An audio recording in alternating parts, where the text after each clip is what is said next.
to march to the Capitol, urging his supporters to, quote, fight like hell. He had been feeding them lies for weeks, fomenting their rage, and at 2:11, all hell broke loose. A man had ripped away a police officer's riot shield and broke a window on the Senate side, becoming the first insurrectionist to breach the Capitol, and then they began to pour in. Vice President Pence was evacuated by the Secret Service, avoiding by mere seconds the insurrectionists, many of whom were calling for his execution. On the House side, Speaker Pelosi was pulled out by her detail as members of the mob roamed the halls of Congress yelling menacingly, "Where's Nancy?" Since it was a goal of the mob and Trump, it's a miracle that the vice president and no member of Congress were hurt or killed that day. However, the same cannot be said for the brave law enforcement officers that defended our Capitol on January 6th, and my thoughts are with them and their families, as the pain of this day surely has not faded for them in the past 5 years. In the months that followed, the House voted to form an independent 9/11 Commission-style group that would investigate these attacks, and that passed with bipartisan support in the House, only to be blocked by Senate Republicans. Speaker Pelosi decided then that the House would form its own select committee, and that resolution passed 222 to 190. I sit here today with several of my January 6th committee colleagues, including now Senator Adam Schiff, who had to step away, will be back in a minute, former Representative Elaine Luria of Virginia, and former Representative Adam Kinzinger of Illinois. Our work together was an intense, bipartisan, and collaborative effort. We were focused on getting the truth and then revealing the truth, and I think both our hearings and the final report succeeded in doing that. It was important to us that the information we obtained was accessible to every American, not some dense document filled with DC jargon, but a report where people could easily understand the magnitude of the January 6th attacks and what led up to that day. January 6th each year serves as a somber reminder of how fragile American democracy is and how close we came to losing it. This year is especially grim, as it is the first year in which insurrectionists are walking free thanks to President Trump's blanket pardons. The president, who purports to be, quote, pro-police and tough on crime, sent over 1,000 criminals free, many guilty of assaulting law enforcement officers. And it's absolutely shameful that President Trump chose on his very first day in office to turn his back on our men and women in uniform and excuse the violence that he incited and to send these criminals back out into the country to menace and hurt innocent Americans. Let me just have this one last thought. No matter how much President Trump and his allies seek to rewrite the past and cover up this stain on our history, the American people remember. With over 1 million documents and hundreds of hours of footage from our investigation, it is one of the most documented crimes in American history.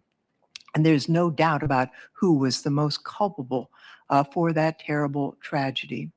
January 6th was about Trump illegally attempting to seize power.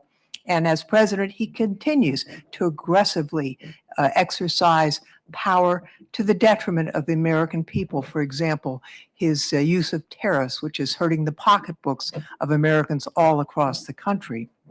I think it's important that we see January 6th for what it is, an illegal effort to overturn the Constitution so Trump could have unlimited power. I'd now like to introduce the panel of my fellow January 6th committee colleagues. The Honorable Elaine Luria represented the southeastern Virginia in the House. Before she was a member of Congress, she served as a surface warfare officer in the Navy. She retired as the rank of commander. She is served with such distinction here in the Armed Services Committee and showed her patriotism not only as an officer in the Navy, but as a member of Congress and a member of our January 6th committee. I'm also happy to introduce former Representative Adam Kinzinger. He served in the Air Force as a pilot for 2 decades. He earned 6 Air Force medals before retiring at the rank of lieutenant colonel, and he showed his patriotism in this House by putting country over party and worked very hard as a member of the January 6th committee, and it's wonderful to see him again. And I'll introduce Adam Schiff, who I understand will be back in just a few minutes. Adam served in the House for many, many years. He served as the chair of the Intelligence Committee during the January 6th events, and he was respected so much for that service that he was elected California's junior senator and serves with distinction representing my constituents in the United States Senate. So with that, Mr. Chairman, I yield back. Thank you, Ms. Lofgren. I'll now recognize our witnesses for 5 minutes to provide summaries of their testimony. Their full written remarks will be submitted for the record. Representative Luria, you're recognized. Thank you to Leader Jeffries, Representative Thompson, and my former colleagues from the Select Committee. I'm grateful to be back in the Capitol. But unfortunately, what brings us together today is the somber remembrance that 5 years ago, the Capitol and our democratic process were under attack by a mob summoned by President Donald Trump. As a retired naval officer who served 2 decades in uniform, I first took the oath to support and defend the Constitution against all enemies, foreign and domestic, at the age of 17 when I entered the United States Naval Academy as a midshipman. And then again as a member of Congress, as we all do. My service has been to this country and to the Constitution. My focus this morning will be what the Select Committee exposed about Donald Trump's failure to uphold his oath, which states to the best of his ability to preserve, protect, and defend the Constitution of the United States, and his dereliction of duty as Commander-in-Chief, and furthermore, how this has persisted during his 2nd term in office. President Trump's failure to act to end the violence that day, his rewriting and whitewashing of history, and his mass pardons of January 6 rioters, literally transforming hundreds of convicted and violent criminals into political martyrs and folk heroes, has served to undercut the rule of law and in turn weakened our democratic institutions. Veterans of our armed services know firsthand the leadership that is required in a time of crisis, urgent and decisive action that puts the country first. But on January 6th, when lives and our democracy hung in the balance, President Trump, as Commander-in-Chief, refused to act because of his selfish desire to stay in power. Think about what we saw on January 6th. Undeniable violence at the Capitol, the vice president being evacuated to safety by the Secret Service, senators running through the hallways to escape the mob, law enforcement valiantly defending the Capitol against brutal attack. As Commander-in-Chief, President Trump was oath and duty bound to protect the Capitol. But for over 3 hours, as Adam and I in our hearing described in detail, for 187 minutes, he disregarded the advice and pleas from his closest staff and his own family members to take action, to simply speak the words necessary to stop the violence and send the rioters home. And furthermore, when he spoke, he addressed those who instigated the violence with words of solidarity. He said, "I know your pain. I know you're hurt."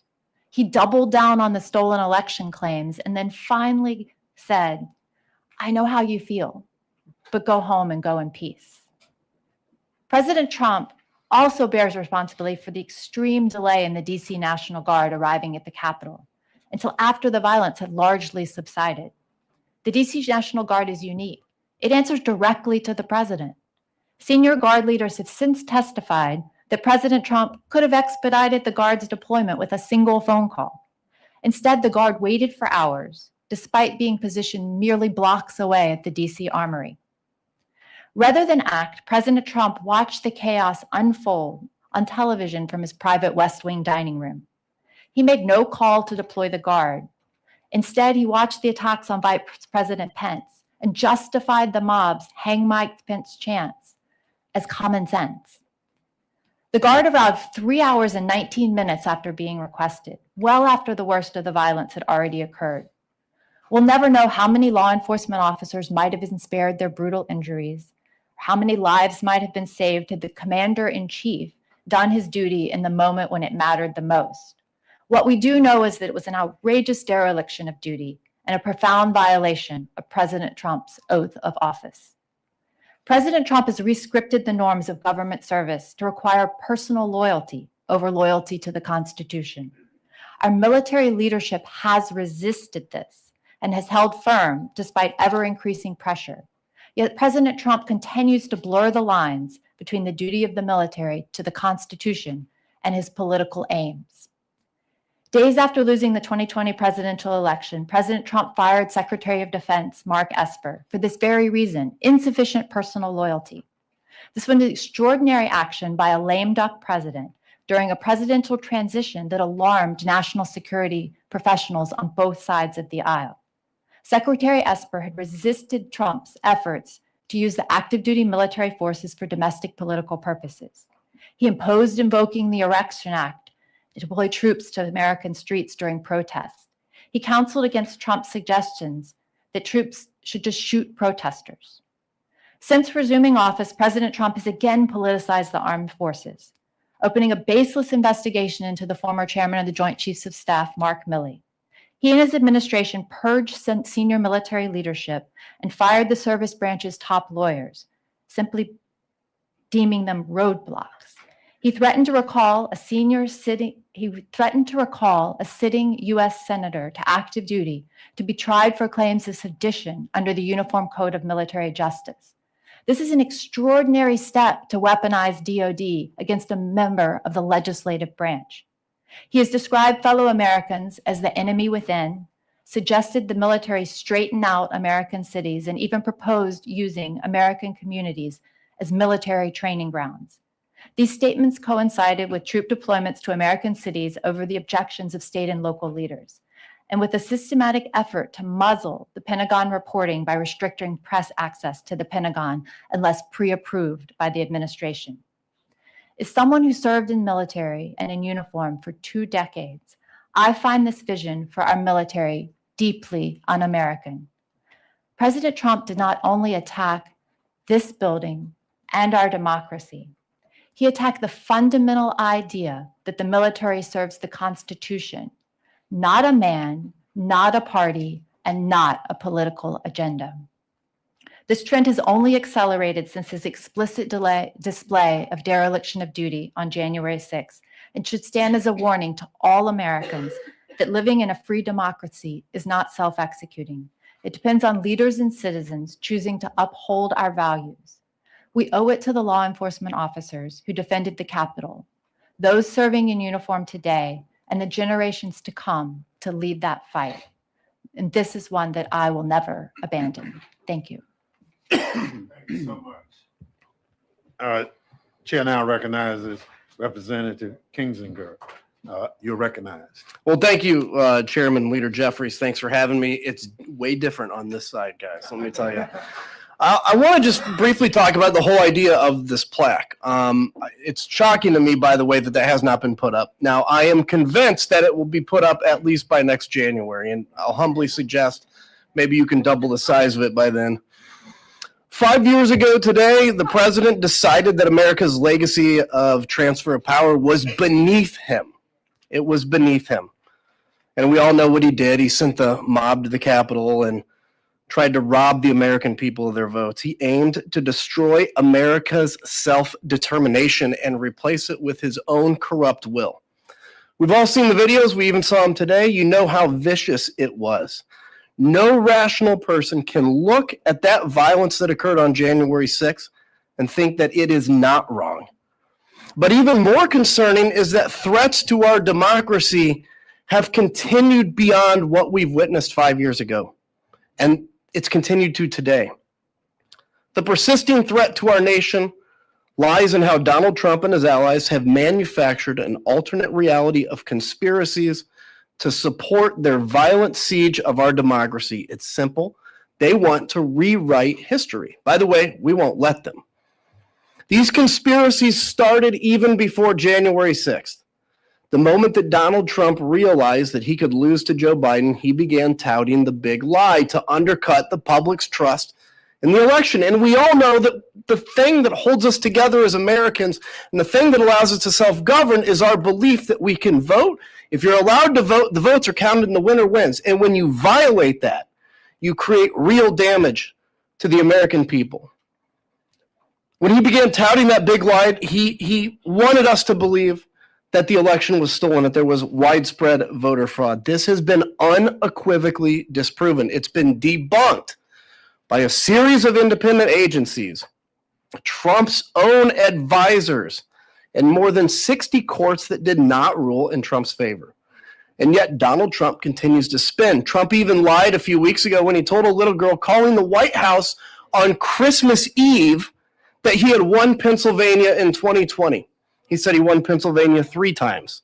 It's a great thing to tell a kid that wants to know where Santa is.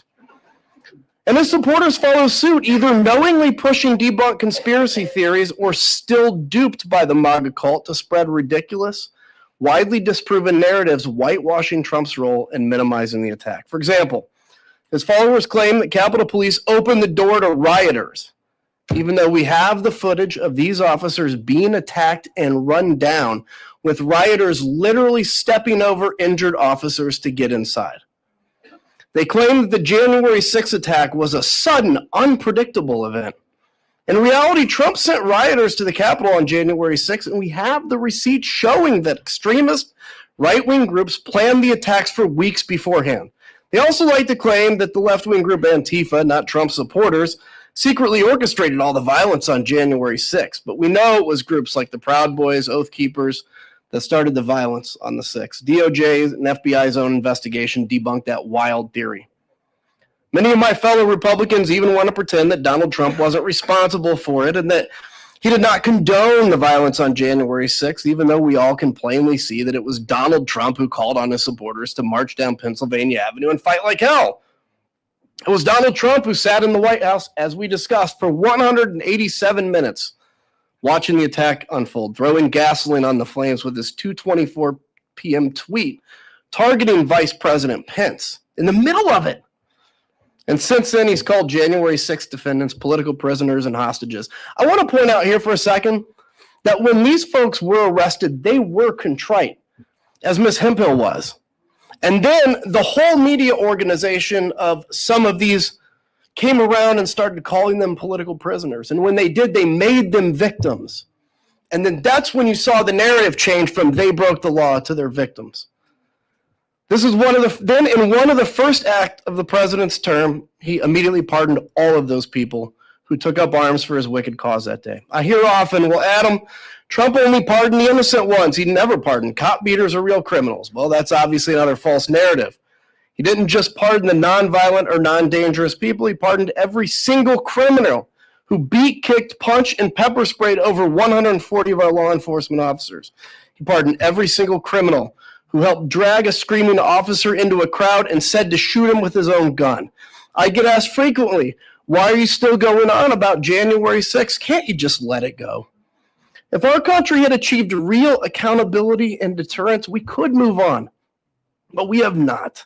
A fact made clear by Donald Trump still spinning his conspiracies and his base still continuing to promote them. Donald Trump knows that these lies and stories only strengthen his power over the American people. How can I allow this without sharing what I know to be true, that on January 6th he tried to overthrow his government and call myself a patriot? How can I let that happen and call myself a patriot? How can we ever ensure that our votes matter if we bow to the narrative of a president who incites an insurrection, denies doing it, and then pardons the insurrectionists? The rewriting of January 6th is un-American. That's why we're here on this important day. to safeguard our democracy and call out corruption without fear of Donald Trump's persecution, so that a day like this may never stay in our country again. I also get asked a lot, what did the January 6th committee accomplish? And I'll tell you, we may have another few years. We have to continue to battle this misinformation. But I guarantee you that my kid and my grandkid and his grandkid will know the truth of what happened on that day. Because while the DOJ was not allowed to finish their investigation because the president knew exactly what they had, and he made them drop it. Because of that, the only living record was the January 6th committee, and I am proud of our work, and I yield back. Thank you so much for your testimony today. Very powerful. You both have served this country in various ways before, during and after your service. Representative Loria, you've had a distinguished career in the U.S. Navy. Representative Kinzinger, you've served in the U.S. Air Force and National Guard. Given that record of service, what would you tell those who are in nonpartisan professional roles in the U.S. government right now? Well, thank you, Mr. Chair. During my time in the military, I was never a very partisan person. And I think that, serving on a deployment, sailors operating nuclear reactors, for example, I didn't turn to them and say, are you a Democrat, are you a Republican? We're serving the country, we're serving the Constitution, we're carrying out a mission that's very important for the defense of our nation and preserving democracy. And I think for today, some people in uniform, it can be challenging to see the rhetoric that's surrounding this, to see the lies I cited in my remarks, the attacks on a sitting US Senator. It's chilling to say that someone who has simply said the words, only follow legal orders, is being persecuted, perhaps punished directly by DOD financially for saying those words. What about the sailor or soldier on the deck plates or in the field? What are they to do in this environment if they're given an illegal order? When someone with so many resources and such a powerful platform to speak and defend themselves is being attacked. So I find it very concerning, and along the themes of what I was trying to describe about how not only January 6th, but the follow-on to January 6th, and how that has perpetuated through the second Trump administration, has a very dangerous and chilling effect on our democracy and for our armed services. And I'll very well said. I agree 100%. I'll add one thing, which is just generally to anybody out there that's working in a career position, it's in the military, whatever, is don't give up hope. Listen, this is all going to get better in a year and in 3 years, okay? Those are like different increments of how much better it's going to get, I believe. And someday we're going to look back and 4 years is going to seem like nothing. I mean, we always know in history it seems like nothing. But we lose this fight for our country if we get discouraged and we get exhausted. In chaos, like the people that we're up against, they love chaos. This actually energizes them. It's like a shot of 5-hour energy drink. For us, it exhausts us. And so our battle is to stay engaged through the exhaustion. And so that's what I would encourage. Thank you so much. Chair now recognizes for 3 minutes the gentlelady from California, Ms. Kamlaga Dove.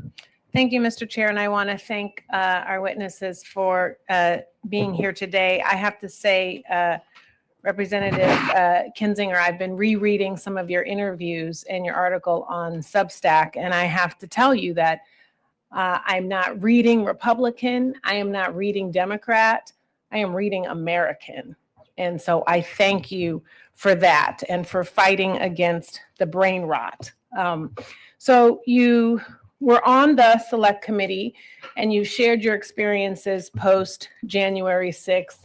Can you sort of share with us what made you make the decision to put democracy over power or personal power or party? Well, thank you. What made me do it is just simply my oath. I mean, what shocks me is that there were more people that didn't.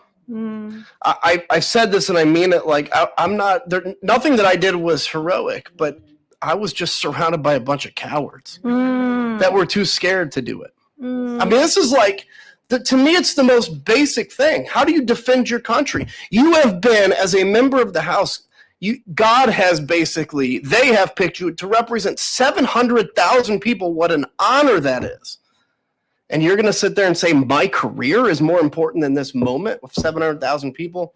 I wear the name of Andreas O'Keefe, who's a friend of mine that was killed in Iraq, on my wrist. And I said, since the day I ran for Congress, I said, how can I, as a member of Congress, worry about my career if I'm going to vote for and eventually ask young people to go and die for their country? How can we ask a young person to die for their country if we are unwilling to give up our career for the same cause? That's how. And so thank you for that. And when you talk about cowardice and when you talk about leadership, what message is the speaker sending when he refuses to put up this plaque? If I can say this just humbly, now that I'm out too, it makes it easier. Look, I'm a Christian. I have no reason to doubt that the speaker's a Christian. What I have a hard time seeing is how we can openly lie to 300 million people and say that's in line with our faith. Look, I'm not walking in his shoes. But the plaque is very simple. You don't have to say that Donald Trump won or lost 2020. All you have to say is DC Metro and Capitol Police did a hell of a job defending this Capitol that day. And had they not been there, and I can tell you, hand on the Bible, had they not been there, it would have been a very different and very bad day. So why the speaker can't do it? Because he's scared of people saying, oh my gosh, you put up a plaque. That's why I say double the size of it when you guys put it up. I am running out of time, but I just want to say thank you. I want to say thank you for your voice and for your courage and for your commitment to this country. We must work and be as steadfast as possible in fighting against the rationalization, the socialization, and the legitimization of political violence and terror. And you are a warrior in that space. Thank you. I yield back. Thank you. Young lady yields back. Chair recognizes gentleman from Maryland, Mr. Raskin, for 3 minutes. Mr. Chairman, thank you. Adam Kinzinger, you're a great American patriot. It was such an honor serving with you on the January 6th Select Committee under Chairman Thompson. You were the only member of the committee who flew himself to work. And there's always an air hangar for you in the free state where you need a place to land. I wonder, you were, among other things, an officer in the Air National Guard. I wonder if you've had an opportunity to reflect on January 6th and the National Guard and what happened there. What was the standard set by Donald Trump on the threshold for activating the National Guard, because he was unilaterally on top of the DC National Guard, so he could have sent it at any point and decided not to, even when you had thousands of people in a violent mob storming the Capitol, driving the members out of the House and the Senate. Is that a standard that you think he has maintained in his new administration in terms of deployments to places like Los Angeles and Chicago? Look, it's interesting because as I was an active guardsman during January 6th, and I remember the whole time, like, just where's the National Guard, right? My people. And I remember actually when I left after we reconvened and voted, I saw my first Guard soldiers, and that was very emotional for me. And in a good and bad way, it was good because it's like I'm proud of them. It was bad because, like, why, they're here.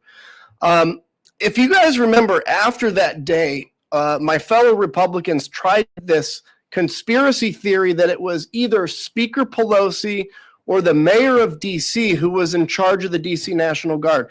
And I would get hit all the time saying, well, why didn't Speaker Pelosi or why didn't the mayor activate the National Guard? Well, easy, because they have no control over the National Guard. The commander-in-chief of the DC National Guard is not, there's no governor of DC, it's the president of the United States, and by definition, the Secretary of the Army. And so it was clear. And ironically, 4 years later, the president is very proud to announce how in charge of the DC National Guard he in fact is. So all those conspiracies that we conveniently forget, yeah, he has a very different viewpoint now. Yeah. Ms. Luria, it's wonderful to see you again, and thank you for joining us from Virginia. I wonder to what extent you think the work of the January 6th Select Committee, in terms of the hearings, the videos, the report has been important in terms of the understanding of your constituents back in Virginia. Do you think that this is something that's actually made a difference in terms of developing an historical memory and consciousness of what happened? Thank you, and it's great to be back with you and other members from our committee. I think it's been stated in several ways, and Adam mentioned it just a few minutes ago. It is the record that will exist for history and for posterity. Our children, our grandchildren, their children, they will know the history, they will know the truth as much in this moment in time, however brief it is in the big scheme of things, although it may feel long day to day. That will be recorded for history, that President Trump summoned a mob to the Capitol, which violently attacked police officers, caused deaths, threatened the functioning of our democracy, but it didn't succeed. And the myths that are being perpetuated today to keep it alive, they're not going to succeed either, because the history books that our grandchildren will study, and not only about the day of January 6th, but continuing to study the way that our government is continuing to function as an effective and fair democracy, will prove that the work we did on January 6th was important. Yield back. Thank you. Thank you very much. We've been joined by Senator Schiff. We've been anxiously awaiting your testimony. Senator Schiff. Thank you, Mr. Chairman. 5 years ago, in the aftermath of January 6th and the attack on the Capitol, the Select Committee documented in painstaking detail how our democracy held, just barely, in large part thanks to a critical mass of honorable officials who withstood President Trump's pressure campaign to subvert the law and overturn the election results. People like Brad Raffensperger, Gabriel Sterling, Rusty Bowers, Ruby Freeman, and Shay Moss, among many others, who, as the Select Committee documented, faced extraordinary pressure to betray their oaths and to overturn the will of the voters. They never bent or yielded, and their names will be etched in history. The Select Committee's final report detailed how President Trump pressured, for example, Georgia Secretary of State Brad Raffensperger in that now infamous phone call demanding that he find 11,780 votes. As Raffensperger told the committee, I felt then, and I still believe today, that this was a threat. When Raffensperger refused, the president and his allies turned their ire on election workers like Ruby Freeman and Shay Moss, subjecting them to threats and harassment that upended their lives. The committee's report documents at least 200 acts of pressure by President Trump targeting state and local officials through meetings, phone calls, text messages, as well as social media campaigns. Then Arizona Speaker Rusty Bowers testified to the committee that when asked by President Trump and Rudy Giuliani to overturn Arizona's results, he told them directly, "You are asking me to do something against my oath, and I will not break my oath." Officials in Michigan and Pennsylvania received the same phone calls from President Trump telling them to have some backbone and do the right thing. What allowed these officials to hold the line in 2020? Courage, yes. Patriotism, without question. Dedication to duty, without a doubt. But they also had federal partners willing to follow the law. They had the Cyber Security and Infrastructure Security Agency providing critical election security support. They had federal courts, including judges appointed by President Trump himself, reject baseless claims and uphold the rule of law. Even Attorney General Bill Barr, who crossed many lines on behalf of the president, nevertheless testified before the committee, "I repeatedly told the president in no uncertain terms that I did not see evidence of fraud, that would have affected the outcome of the election." Today, however, the landscape has fundamentally changed. The election officials who stood strong in 2020 are being systematically purged, and the guardrails to protect the integrity of our elections are being taken down brick by brick. By Donald Trump, by his enablers, by those willing to look the other way for the sake of political expediency. This administration is working methodically to ensure that when the next test comes, there will be few, if any, left to resist. First, they've eliminated the federal support system. They've ended all election security work at the Cybersecurity and Infrastructure Security Agency. They fired employees who worked on election-related programs.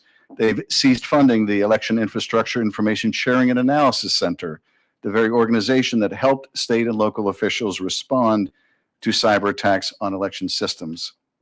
Second, they've replaced trusted public servants with loyalists. Attorney General Pam Bondi and the president's former personal lawyers are now in leadership positions at the Justice Department, and they have proved themselves more than willing to adopt and disseminate conspiracy theories about the 2020 election. An attorney who worked alongside the architects of the fake elector scheme now represents DOJ in its Fulton County litigation. Another who tried to throw out 200,000 ballots in Wisconsin now works at the DOJ Civil Rights Division. Trump's Justice Department has even fired or demoted career prosecutors and investigators who are doing their jobs by holding violent attackers accountable. Third, they're creating legal pretexts for future subversion. In March 2025, the president issued an executive order that purports to establish documentary proof of citizenship requirements for voter registration, to decertify voting machines used throughout the country, and to restrict election funding to states that allow post-election day receipt of ballots. While federal courts have stopped parts of this order, it serves to sow confusion and provide cause to refuse to certify future election results. How, the president may ask in November, can we trust the results from an election run on voting machines that he previously sought to decertify? And fourth, they're weaponizing DOJ to intimidate voters and local officials. The department has filed lawsuits against 18 states, largely those with Democratic majorities, seeking complete unredacted voter rolls with Americans' personal identifying information. It's easy to see the script they could deploy to call into question future election outcomes without any basis in fact. They could claim, for example, the Department of Justice cannot confirm that X state's elections were free of voter fraud because they refused to share voter information with the federal government. And perhaps most ominously, we've seen the president's efforts to coerce Colorado into releasing Tina Peters, a county clerk convicted of serious state-level election-related crimes, including going so far as to veto a bill unanimously passed by both chambers of Congress that delivers clean drinking water to rural Coloradans. In doing so, President Trump continues to signal to election administrators nationwide that if they commit crimes on his behalf, they will have the full support of the office of the president and, if needed, a pardon. As a result, we're seeing massive turnover among election workers since 2020. Many who stood firm have been pushed out, harassed, and driven out by threats. They're now being replaced by individuals who may be more than willing to bend or break the law when pressure comes. As the Select Committee warned in its findings, the greatest threat to democracy comes from those in positions of power who are willing to subvert the rule of law. That is exactly what this administration is trying to engineer. Despite the challenges facing our democracy, we can and must ensure a free and fair election this fall and far into the future. As the Select Committee concluded in its report, had enough state officials gone along with President Trump's plot, his attempt to stay in power might have worked. It is fortunate that a critical mass of honorable officials withstood President Trump's pressure to participate in this scheme. These brave individuals proved that standing firm in defense of democracy is possible even under extraordinary pressure. We must prepare to do so again. I thank you. I thank the gentleman for his testimony. We will now hear from our last questioner, the gentlelady from Pennsylvania, Ms. Dean. Thank you, Chairman. And I thank Representative Loria, Representative Kinzinger, and Senator Schiff, colleagues and friends, for your testimony, for your work on the Select Committee. That work will last for all of history, and I thank you for it. I went to every single one of the meetings that I possibly could. And Adam, to your point, to hear from the brave Americans who put themselves at risk, not just representatives, but the brave Americans who had the courage to tell the truth about what had happened and the pressures that they had been under, whether they were in the administration or outside the administration. Elaine, you started with the notion of oath and duty. Actually, I think all of you spoke to that issue. It is so clear that As Jack Smith's testimony reveals, the president, after a series of lies, the lies that continue to this day, he invited the mob, he incited the mob, and then he exploited the mob as he continued the series of lies to millions of Americans. And I remember I had the solemn honor, probably the highest honor I will ever serve here as a member of Congress. I was asked by Speaker Pelosi to be an impeachment manager for the second impeachment of Donald Trump, serving alongside so many of the folks here. And I remember people saying, well, wait a second, you know, he couldn't have foreseen that that could have happened. Well, of course, he could foresee, and the folks around him could foresee. But the 187-minute delay sitting in the dining room, are you kidding me? Representative Swalwell asked about a comparison to another president acting in such a way. Could you imagine another president waiting 5 minutes when his vice president, members of the House and Senate were under such a critical attack? And I guess I want to just ask you each quickly.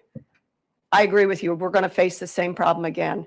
And maybe, Mr. Kinzinger, you could help us the most. Most people say to me, why is it only Adam Kinzinger and few others?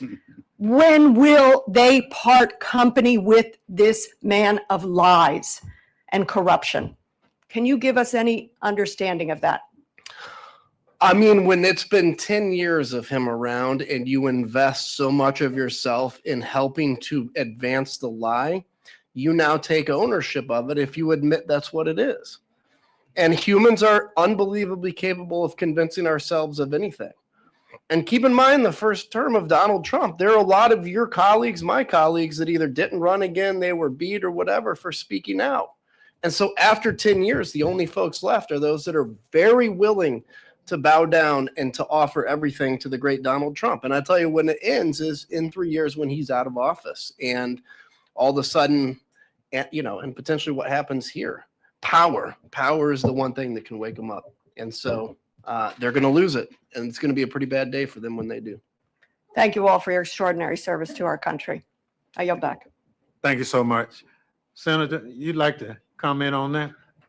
You know, I would. One of the issues that we looked at as part of the January 6th committee, but it was also larger than the scope of what we could effectively wrap our heads around, is the challenge of where Americans now get their information and how we get it from such very different places. And I think in answer to your question, not just about this president, but about so much of what divides the country, we're going to have to figure out a way of becoming better consumers of information, of breaking down some of the stovepipes again, because we each live in such different information worlds. I'm old enough to have rushed back to my college dormitory to watch Walter Cronkite's last broadcast, and that was a time when there was a large body of agreed upon fact. And we might differ with what to do with those facts, but at least we agreed there were facts. Now people tune into the news they want to hear to reinforce the views they already have, or they have it curated for them on social media that shows them only what they want to see because it rewards time on their platform. This to me is one of the most cross-cutting challenges we have. And I think in order to avoid this kind of ability to gaslight a significant part of the country, by claiming you cannot believe your lying eyes, you can't believe what you're hearing, you can only believe me. We're going to have to find a way to break through those information silos. And I think this disruption we've had in how we get information is every bit as seismic as the invention of the printing press must have been.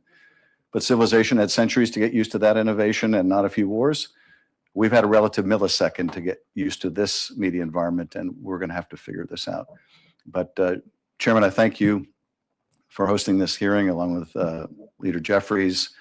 Thank you, Chairman, for your service, and to Adam and Elaine, my colleagues.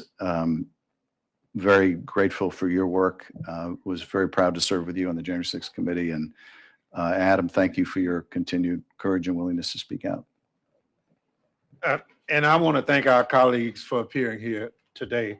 And I'll now excuse you and invite our next panel of witnesses to take their seat.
So much. I'll now recognize our distinguished current members for 3 minutes to provide summaries of their testimony. The full written remarks will be submitted for the record. However, our first speaker has the magic minute. That's why I wore the pin today, to get that magic minute.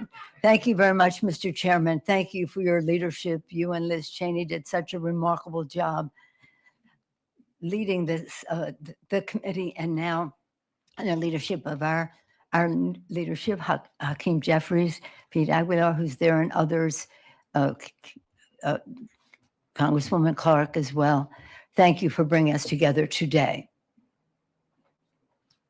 On January 6th, 5 years ago, we began the day prayerfully. We had a Zoom call with our members because it was the time of COVID. And on that call, I said, this is the Feast of the Epiphany. This is an important Christian feast.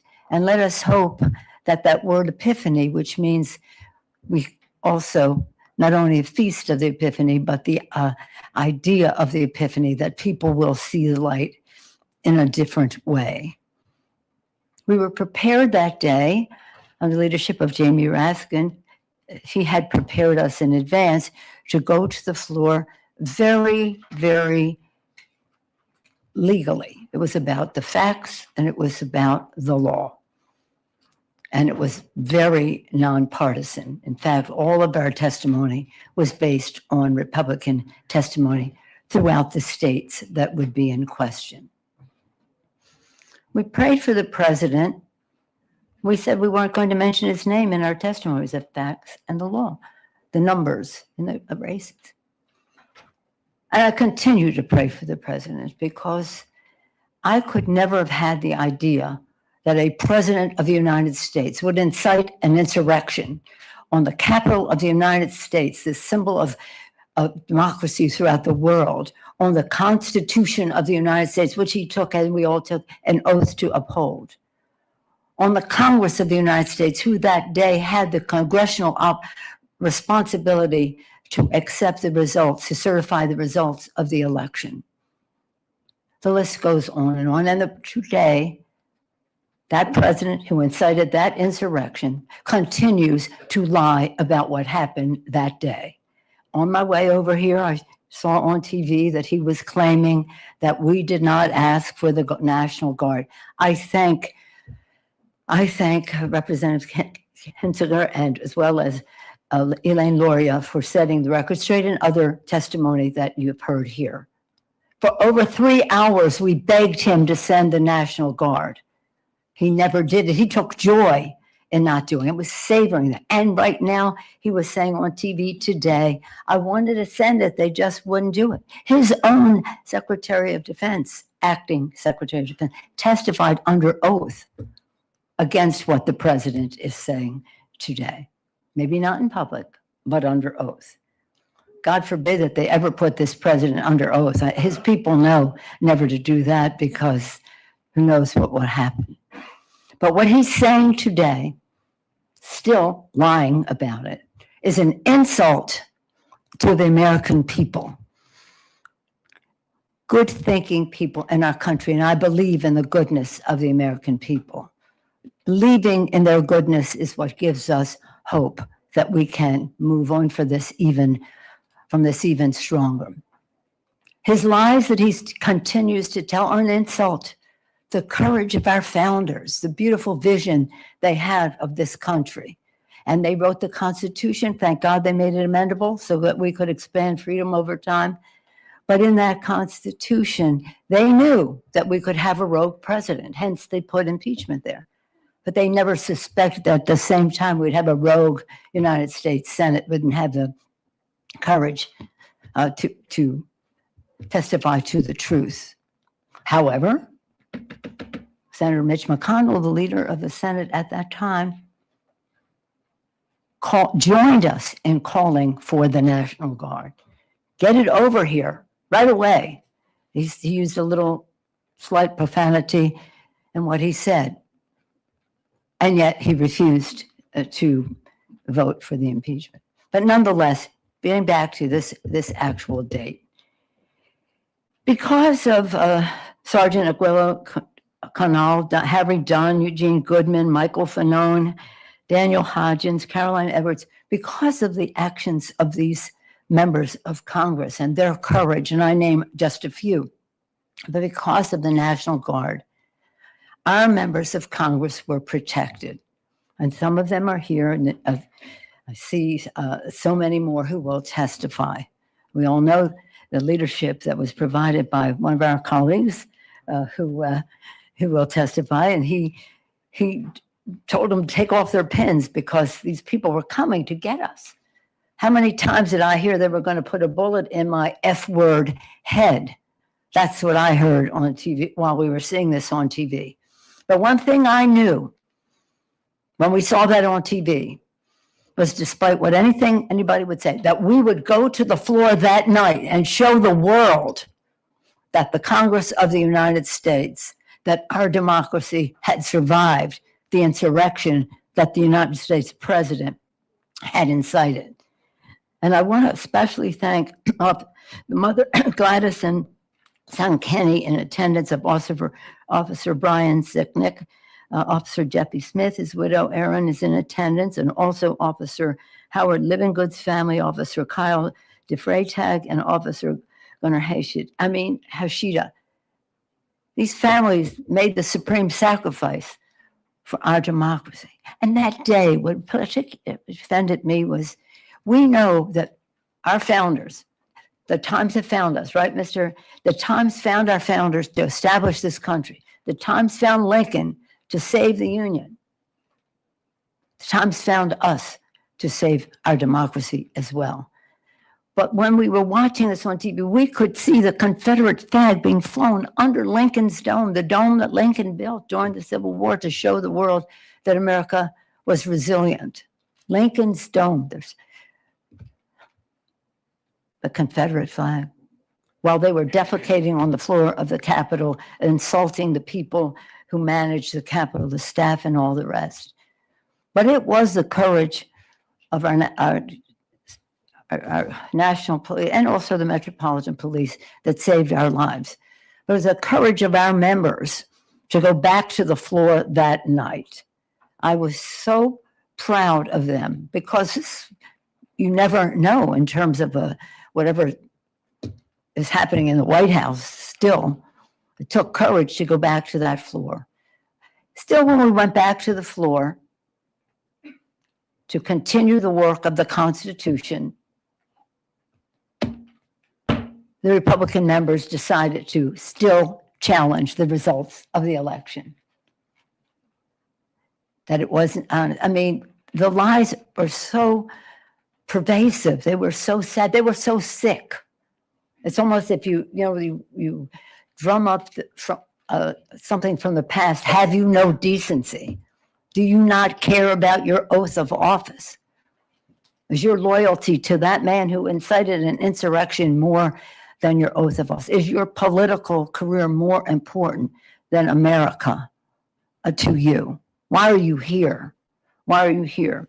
So again, I want to just say that with all of this, one of the proudest moments of my 8 years of speaker and 12 other years as leader, but the speaker part was that we went to the floor and we honored our members, had the courage to go there after being under threat, being chased by these people, being under threat, to go to the floor to honor their oaths of office.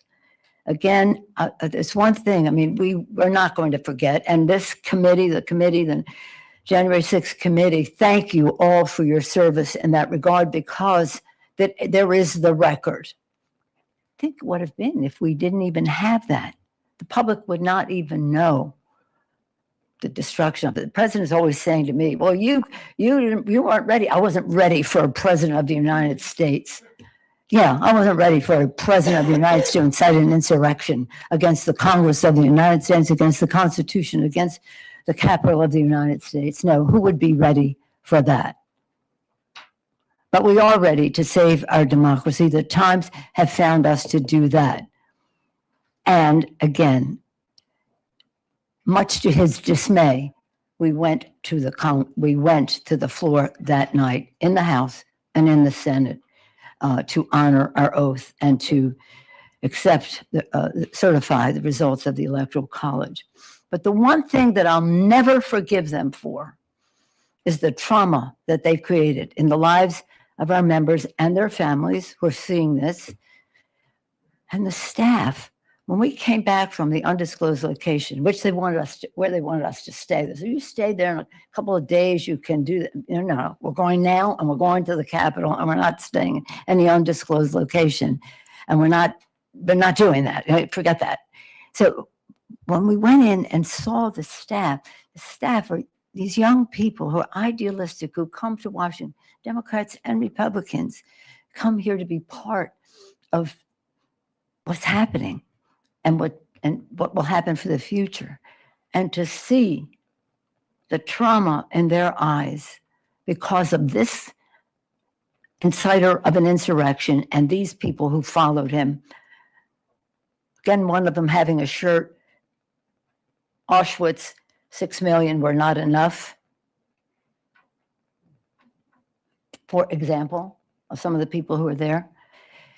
So again, I thank you for the magic minute. Again, I have so much, there was so much going on there. But what was going on there is, in a bipartisan way, we were asking the President of the United States again and again and again. When we had the Department of Defense on the phone, we said, pretend this was the Pentagon and they were doing this at the Pentagon. What would you do? What would you do? But this president continues to lie about that fact. And that fact is important because it costs lives.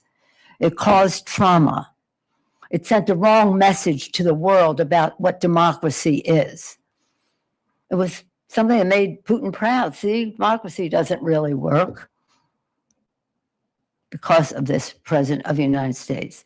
An insult to the institution in which he serves, an insult to the founders of our country, an insult to the intelligence of the American people. I yield that. Thank you very much. The gentlelady yields back her time.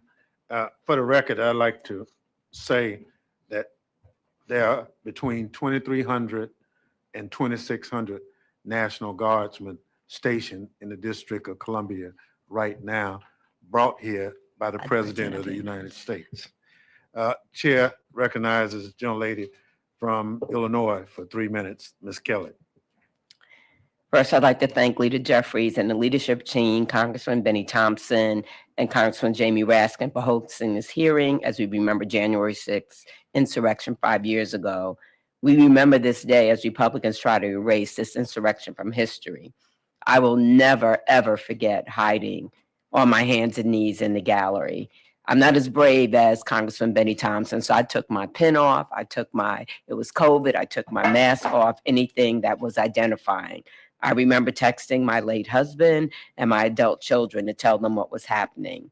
After receiving so many texts and phone calls because family, friends, and associates were so concerned, I clearly remember hearing the shot when the police officers shot the woman. I remember the 3 knocks on the door and no one wanted to answer because we didn't know who it was. And then finally it was the Capitol Police telling us that we could run out the door, running downstairs and running across halls to get to the safe place.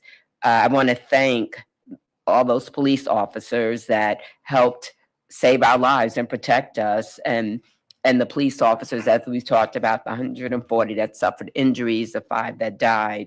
I also want to thank all of my colleagues that were in the gallery that day for all of the support. We have an unbreakable bond now, and we have our little gallery group that we lean on and talk to each other.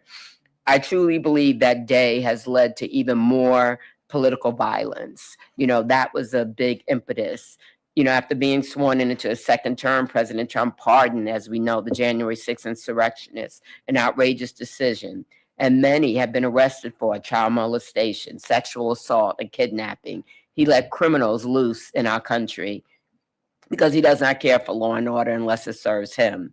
And his violent rhetoric has only gotten worse, and political violence across this country has increased drastically. And just the lies he's spreading about Minnesota State Representative Melissa Hortman, who was shot and killed in her own home. I believe it is our duty to uphold democratic norms, and we must condemn anyone who tries to overtake our democracy, whether it is the president or not. And lastly, I would be very, very interested. I don't know how we do it, but as a person that represents Chicago, who are those people behind the mask? I really believe that a lot of them could be the people that he let go. I don't have any proof, but it just really concerns me, their behavior and just the trauma that they have caused in the city and area that I represent, that Congressman Garcia represents. And I just wonder, who are those people behind the mask? And I would not be surprised if a lot of them, the way they advertise for their employment, are those people he let go. Thank you, and I yield back. Thank you so much. Gentlelady yields back. Chair recognizes the gentlelady from Alabama for 3 minutes, Ms. Sewell. It's hard to believe that 5 years has passed since the horrific January 6th attack on our nation's capital. For me, it is a memory that will be seared in my brain forever. As many of you know, I was one of the 30 members of Congress trapped in the House gallery as the Capitol was breached. If I close my eyes, I can still hear the thundering sound of the mob and the pounding of the door of the House chamber. I can still feel the sense of sheer terror as we struggle to fit on our gas masks and crawl on our knees towards the only open door at the opposite end of the gallery. As I sat huddled with my colleagues, I remember trembling and softly weeping, not just for our safety, but for the devastating threat to our democracy. Many of us frantically dialed our loved ones, unsure of what the next hours would bring. I don't think that any of us fully understood the magnitude of the danger that we were in until we got home in the wee hours of the morning and we turned on the television. Never in my wildest dreams would I have imagined what I saw. The images of rioters waving Confederate flags, smashing windows, assaulting police officers, and threatening to kill members of Congress and even the sitting vice president. What we saw on January 6th was an attempted coup. It was an effort to subvert the will of the American people and overturn the results of a free and fair election. It was incumbent upon all of us to condemn the violence that we witnessed and those who waged it. There are moments throughout history that have tested us as a nation. January 6th is one of them. as was Bloody Sunday in my hometown of Selma, Alabama, and the bombing of the 4 little girls at the 16th Street Baptist Church in Birmingham, and so many other defining moments along the way. Those moments can either make us stronger as a nation or they can tear us apart. We can use them as an opportunity to heal or to move forward, or we can sweep them under a rug for the sake of political convenience. It's maddening that so many of my colleagues across the aisle continue to choose the latter. I find it shameful that President Trump chose as the first action of his second term to condemn the criminals responsible for the violence. I find it equally disturbing that Speaker Johnson refuses to honor the brave officers who defended our democracy by installing the plaque that Congress voted on and passed more than 3 years ago. They say that if you don't know your history, you are bound to repeat your history. As a member of Congress that represents Alabama's Civil Rights District, I often tell my constituents, if we don't tell our stories, others will tell our stories, and they may not get it right. I am grateful to Leader Jeffries, Chairman Bennie, Thompson, for giving us this opportunity to tell our story and to shine a light on the horrific events of January 6th. In closing, I want to express my heartfelt gratitude to the many Capitol Police officers and law enforcement officers who defended our democracy that day. I also want to thank my fellow gallery colleagues, as we call ourselves. I want to thank them for checking on us, even now, 5 years later. This is the first time that I've been able to publicly speak about it, because frankly, I could not believe that in our place of work, in the people's house, we were threatened that way. January 6th was a dark day in our nation's history, and I hope that we can all work together to ensure that such a heinous attack never, ever, ever happens again. I want to thank all of you for being here today, and I want to thank my fellow gallery colleagues for your courage. Thank you. Thank you very much. The lady yields back. We'll now recognize the gentleman from Colorado, Mr. Crow, for 3 minutes. Thank you, Chairman Thompson. Thank you, Speaker Pelosi, Leader Jeffries, Chairman Thompson, and members of the Select Committee for your incredible work, your leadership in articulating and preserving the facts and the memory and the history of what happened on January 6th. All of my colleagues have done a remarkable job chronicling the violence, the sheer brutality, as we saw 140 police officers brutally beaten by a mob, inspired and weaponized and sent to the United States Capitol on his behalf to do violence, to derail our democracy and the will of the voters. I served 3 combat tours in Iraq and Afghanistan as a paratrooper and an Army Ranger, and I never thought I would see the type of violence that I saw overseas at the pantheon of our democracy. But I want this moment to be a moment of hope and resolve. It must be a moment of hope and resolve. There's been a lot of talk about oaths and leadership and bravery versus cowardice. There's a lot of cowardice in our country today. There are universities buckling, CEOs taking the knee, law firms cowing, members of Congress capitulating. There is a lot of it. But in moments of greatness and pivotal times of our country, it's never the story of the cowards. It's never their story. It's always the story of the heroes, who are more often than not regular Americans doing amazing things. The story of people like Yeoman Wilder, a Little League coach in Harlem, who, when federal agents descended on his baseball field and harassed and intimidated and threatened his kids, he said, no, these are my kids. This is my baseball field. You leave. You have no right to be here. It's the story of the millions of Americans who show up for No Kings rallies, the story of election officials who, despite threats and harassment and intimidation, say, no, I will do my duty. It is their story.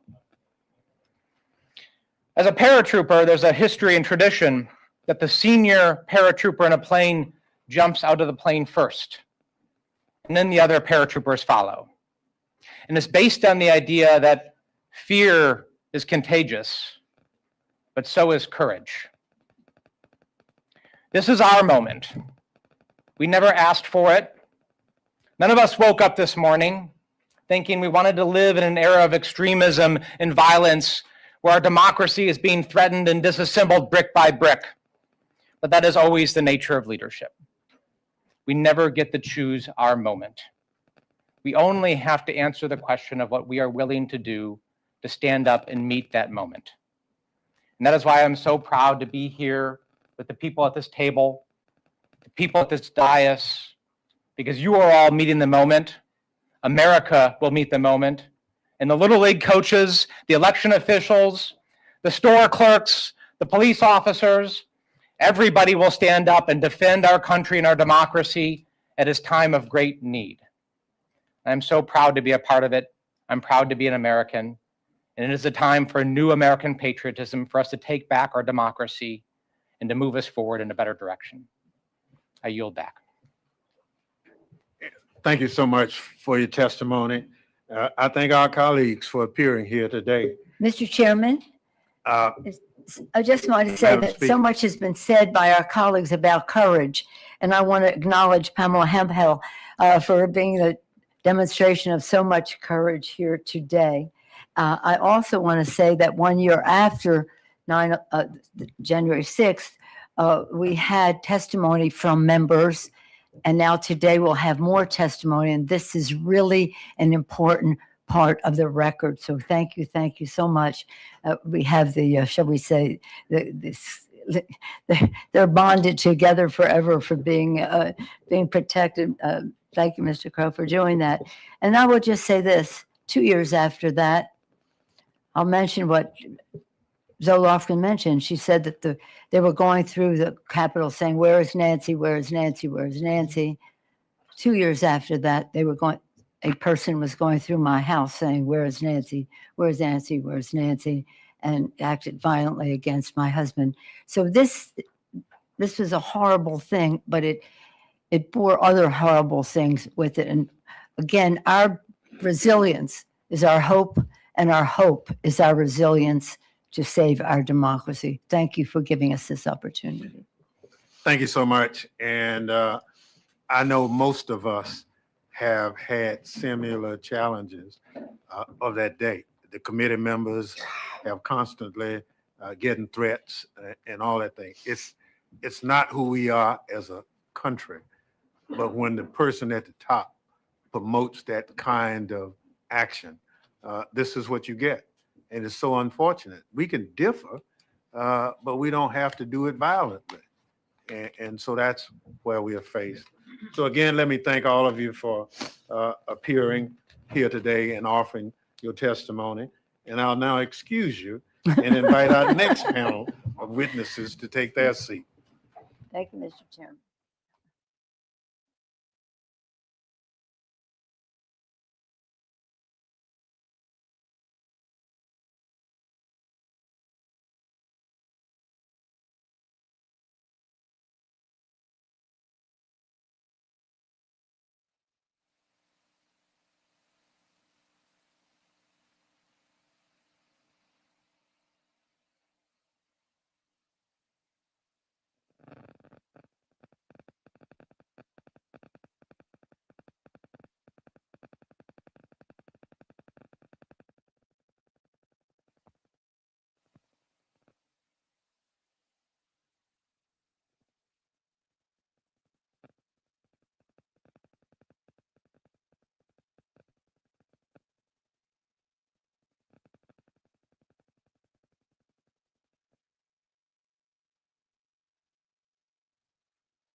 I'll now recognize our distinguished current members, each for 3 minutes, to provide summaries of their testimony.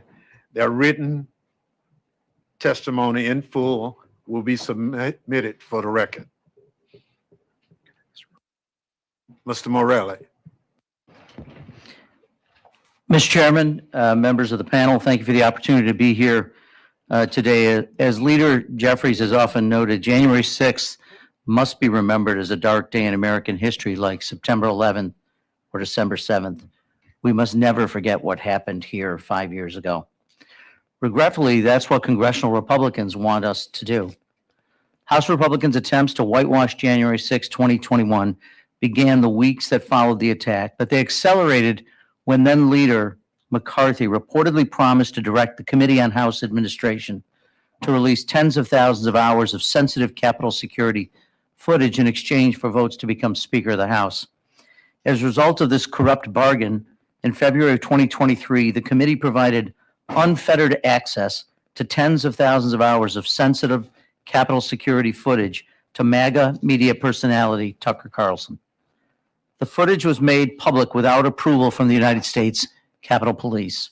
To the contrary, the Capitol Police had already informed committee Republicans that it opposed releasing the footage, citing the significant security concerns it presented. Indeed, the top lawyer for the Capitol Police noted, and I quote, "The location of each CCV camera might enable a bad actor to exploit vulnerabilities in the system," end quote.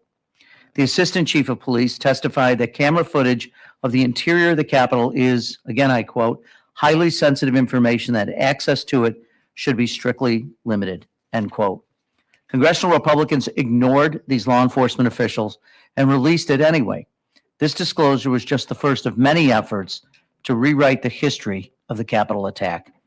Congressional Republicans created a subcommittee of the Committee on House Administration to investigate the Select Committee's investigation. That subcommittee issued an ahistorical report in service of nothing more than politically distorting a shameful and tragic chapter in our nation's history. They lied about the Select Committee members, about their work, and they haven't stopped lying about January 6th ever since.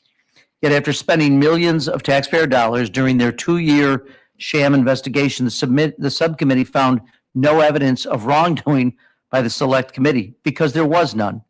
The absurd effort lasted longer than the Select Committee itself. Instead, the majority spent nearly 2 years trafficking in paranoid, long-debunked conspiracy theories and dangerous lies while ignoring its actual responsibility to run the House of Representatives and ensure that members and their families are safe from the very people that perpetrated the attack. Colleagues, if given the privilege to chair the Committee on House Administration under Speaker Jeffries, I will restore the committee's proper oversight functions. I will not waste taxpayer dollars entertaining ridiculous and disproven, but nonetheless harmful conspiracy theories. We will respect the women and men of the United States Capitol Police by giving them not just empty words and gestures of appreciation, but the training they need and the pay they deserve. During the Select Committee's June 9th, 2022 public hearing, Vice Chair Cheney rightly observed that President Trump summoned the mob, assembled the mob, and lit the flame of this attack. But an arsonist isn't the only one responsible for a fire. Those who stand by and watch it burn, or worse, fan the flames, carry that moral stain as well. Congressional Republicans experienced firsthand a deadly attack on this sacred place, on them, on their staffs, and on their country. But they chose and continue to choose cowardice, demonizing the innocent, protecting the guilty, and disparaging the patriotism of police officers who saved their lives even before the bloodstains were washed from the Capitol steps, all while claiming to back the blue no matter what. We cannot allow that to stand. We will not allow that to stand. And with that, I yield back, sir. Gentleman yields back. Chair recognizes the young lady from California for 3 minutes. Ms. Jacobs. Thank you, Mr. Chairman. I wish I didn't, but I still remember January 6, 2021 very clearly. It was my 4th day here in the Capitol as a member of Congress, and I literally didn't know my way around yet. My team walked me to the House gallery so I could watch the election certification proceedings. I was so proud to be one of the members chosen to be there. And I remember sitting there thinking about this incredible feat, peacefully passing the torch in our democracy. But then the insurrectionists breached the Capitol. Even 5 years later, there are things that I can't shake. The buzzing of the escape hoods, the fear when I couldn't open the packaging, the sound of the doors closing and being locked, introducing myself to my new colleagues as we were cowering under our chairs, thinking through what I could use as a weapon if I needed to, pens, my high heels, being sure that the elevator doors were going to open and someone with a machine gun was going to be right there, climbing over the chairs and under the railings to finally get out of the gallery. And I remember Annie Custer's hand pulling me where I needed to go. I learned a few years ago that the insurrectionists were only 30 seconds behind us. 30 seconds. 30 seconds could have meant losing our democracy that day. That's how close we came. Before Congress, I spent my career working on conflict and political violence at the United Nations and the State Department. I worked on post-coup transitions and responses to electoral violence and violent extremism. I never thought that my experience would be quite so relevant here at home. I never thought that the US Capitol would be the place my parents most feared that I was still alive. I've worked in countries even more torn apart than ours is. And because of that, I know that there is a way to heal and to repair and to move forward. To do that, we need accountability. Accountability for all the damage done that day, not just for the foot soldiers, but those at the top doing the planning, the justifying, the ordering, the enabling. And we need to make sure history doesn't get erased. But even beyond that, we need long-term solutions. We need to heal the deep divisions and feelings of mistrust and resentment in our country. Now, addressing these fault lines in our society, especially around race and class and inequality, they won't be easy, and it won't happen overnight. But it is necessary to bring us back together again as Americans. Since January 6, 2021, we've seen more attacks on our democratic institutions. And while they've bent, they haven't broken. And even with all of the chaos caused by our colleagues and by those trying to divide us, I'm still optimistic. I think we have brighter days ahead of us. I know that we do because I've seen it happen in other places. All it takes is all of us coming together to decide that our future and our democracy is worth fighting for. Thank you, Mr. Chairman. I yield back. Thank you so much. Chair now recognizes the young lady from Connecticut, Ms. DeLaura. Thank you, 3 Mr. minutes. Chairman. Thank you for your work on this committee. And I want to thank Leader Jeffries and the entire committee for the great work that you have done and continue to do. January 6, 2021 was one of the darkest days in our nation's history. I was here that day. Any insinuation that the rioters who assaulted that Capitol that day were anything less than violent offenders is an insult to the brave police officers and the Capitol staff who put their lives and some who lost their lives to defend our democracy. And I witnessed firsthand the violence, the fear, the chaos that Trump's lies and conspiracy theories brought to our sacred halls. It was not simply an attack on the Capitol building. It was an attack on our democracy, our Constitution, our shared values, and those values that we share with Americans. My story, very simply, I went to the Capitol. Connecticut was not one of the states being challenged. I asked, staff person drove me there. I said to him, Harper, you go stay in my Capitol office. I'm going to the gallery where I joined other members, and we were just sitting listening, and I wanted to see it. It was a historic experience of what was happening. And as I was sitting there not long after, I see the Speaker of the House removed. I see the Majority Leader removed. I see the whip moved. And so we all know that that means that something is afoot, and we're looking around and trying to figure out what happened. And the Capitol Police go to the microphone and they say, sit down, we're going to continue the proceedings. And then a few minutes later, they got back up and said, you know, get your gas masks out. And to be very honest, I never even knew that there were gas masks under the seats in the House of Representatives. Pulled it out, couldn't get it open, didn't know what the hell to do with it, and so forth. Asked Jim Hines, help me, and which he did. But I have that gas mask, and I have it in my office as a reminder of what that day was about. And as they told us then to evacuate. We had to evacuate you. And as Sarah has described, it's not a continuous area around that gallery. You're up over railings, under railings, etc. And we saw the barricaded door, the broken glass window with insurrectionists putting their hands through and guns being pointed at them. And then there were the gunshots. Then there were the gunshots. And we heard them say, hit the floor, which we all did. We hit the floor. And Jason Crow told us to take off our pins, take off any form of identification. We held hands going around that Capitol gallery. And I had my phone, and I was afraid to call my husband because it recalled 9/11. 9/11, when people made that last phone call to their loved ones. But I did call, and I said, Stan, just tell the kids, I'm all right.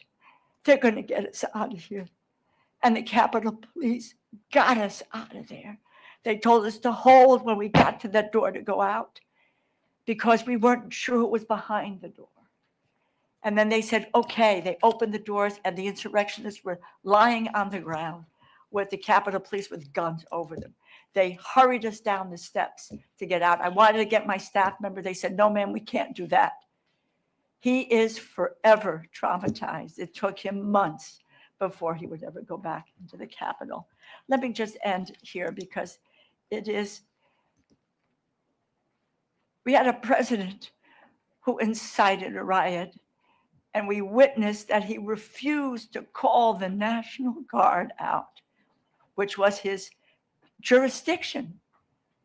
Nancy Pelosi did not have that authority to do that. And so that frightening message is that those who can commit political violence, that the president is there on their behalf. And he says, I have your back. I have your back. We cannot allow the story of January 6th to be rewritten as a mere riot or a protest that got out of hand. To do so would dishonor the sacrifices that the Capitol Police officers made to preserve our republic, embolden those who would undermine it. I join my colleagues today. I thank the Capitol Police every day when they come to work to protect us and our democracy. We faced hell on January 6th, and despite overwhelming violence, they protected our democracy. They secured our Capitol, regardless of who is in the White House. I know that I will, and my colleagues will keep the faith of this great democracy. Thank you. And I know I've gone over time, and I thank you for your indulgence. Gentlelady yields back. Chair recognizes the gentlelady from Washington, Ms. Jayapal, for 3 minutes. Thank you, Mr. Chairman. It has been 5 years since Donald Trump incited an insurrection at the United States Capitol to stop Congress from certifying the 2020 election, and 5 years that Trump and Republicans have tried to erase and rewrite that day. Across the country, Americans want to know what are the consequences for a president who tried to steal an election in furtherance of his own singular power. If we cannot tell the truth of that day, then we fail our founders and our future. We embolden dictators and authoritarians around the world, and we betray Benjamin Franklin's challenge to us when he said, we have a republic if we can keep it. January 6th was created by a madman, his cult followers, and those too afraid to stand up for him. I too was one of the few dozen members of Congress trapped in the House gallery, one of the very last to be evacuated. I had just had knee surgery. I was unable to easily move. I had a cane ready to whack insurrectionists that came in. To this day, I vividly hear the pounding on the doors, the screaming of insurrectionists threatening to kill us. And when we finally escaped, I still see those insurrectionists lying spread-eagled on the floor, surrounded by those brave Capitol Police officers with guns pointed at them. I didn't know if I would make it out alive that night. And in the early hours of the next morning, I am so proud that Democrats and a few brave Republicans came back and fulfilled our enormous responsibility to certify the election and ensure a peaceful transfer of power. And I am forever indebted to our incredible gallery group that formed that very next day and that was there throughout this time for each other. However, the personal and collective trauma of that day remain. You hear it here today. And the after effects have continued to ripple out. Trump's pardoning of over 1,500 insurrectionists, the largest pardon of violent criminal offenders in our history, made a mockery of our justice system, and allowed for several to recommit violence. Our brave Capitol Police officers and law enforcement officers who defended and even died for our country have still not seen a congressionally mandated plaque installed that honors their service.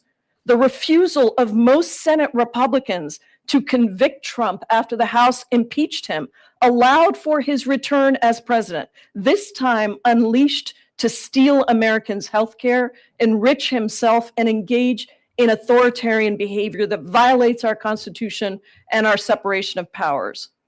Without accountability, our democracy is not safe, and this can happen again with worse consequences. For 244 years, we have had peaceful transfers of power. The founders planned for a potential dictator as president, but they did not plan for an entire party to follow that dictator. They had faith that members of Congress of both parties would put country first. That faith is being severely tested. In the courts, there is one last chance to hold Trump accountable with a case that several of us members filed to ensure that we have guardrails against tyranny. And here in Congress, we have a responsibility every single day to never rest until we have that real accountability for that day. That is the only way we can keep our republic. And I'm grateful to you, Mr. Chairman, and our colleagues for having this testimony today. I yield back. Thank you so much. I thank our colleagues for appearing here today. And I'll now excuse you and invite our next panel of witnesses to take their seat.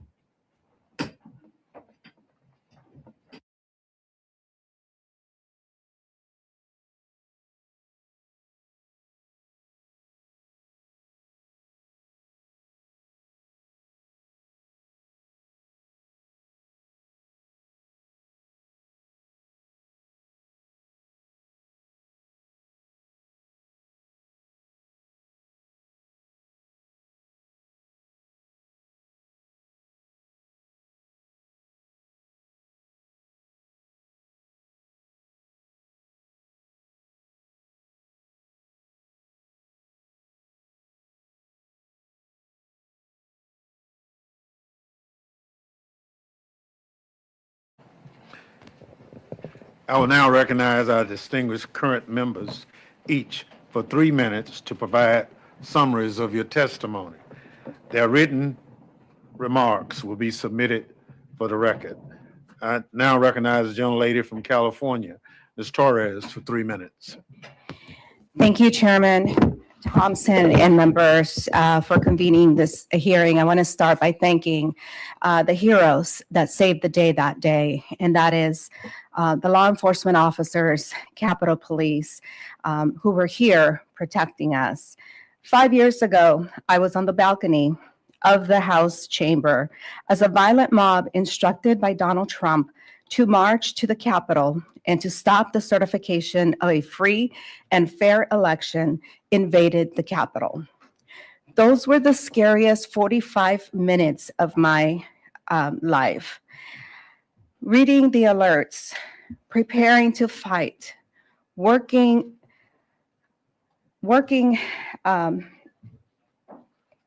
my colleagues being evacuated below us and not seeing a clear exit for myself, no immediate security, and a balcony door that would not be locked, that couldn't be locked from the inside. Before coming to Congress, I spent more than 17 years as a 911 dispatcher. That training took over for me that day. I have heard horrific crimes unfold in my ears. I've never saw myself being involved in one. I began recording and photographing what was happening, not knowing if the security cameras were still working. I did not know then that those images would become some of the only evidence of the terror unfolding in the gallery. I know what gunshots sound like, but when I heard one inside the Capitol, I had to question whether it was real. It was unthinkable that a gun could be fired inside the temple of American democracy. When the shot rang out, we were lying face down on the floor just above it. At one point, officers believed that they had cleared a path for evacuation. We had only seconds. And as I looked back to make sure every member was moving towards safety, time ran out. We were ordered down again to be silent and to crawl away from the threat. Eventually, another path was cleared, and we were told to run. And as we exited the balcony, we saw men running toward us in plain clothes. And for a moment, we thought they were part of the mob. They turned out to be our security, who escorted us to a safe room. And as I began to run down the first of 3 flights of steps, my phone rang. Up until that moment, I was in survival mode. I did not think to call my family, but I answered a call from my son. My son is a police officer. He was watching the attack unfold on television.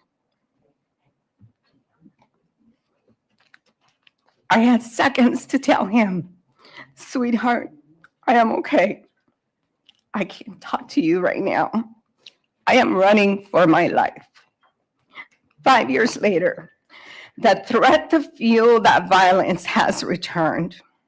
The same president who incited is back, and more than 1,500 January 6 violent insurrectionists have been pardoned. We cannot erase the violence of January 6, 2021, and I am introducing legislation to confront political violence, close accountability gaps, and preserve the truth. The January 6 Truth and Transparency Act tracks whether pardoned individuals re-offend.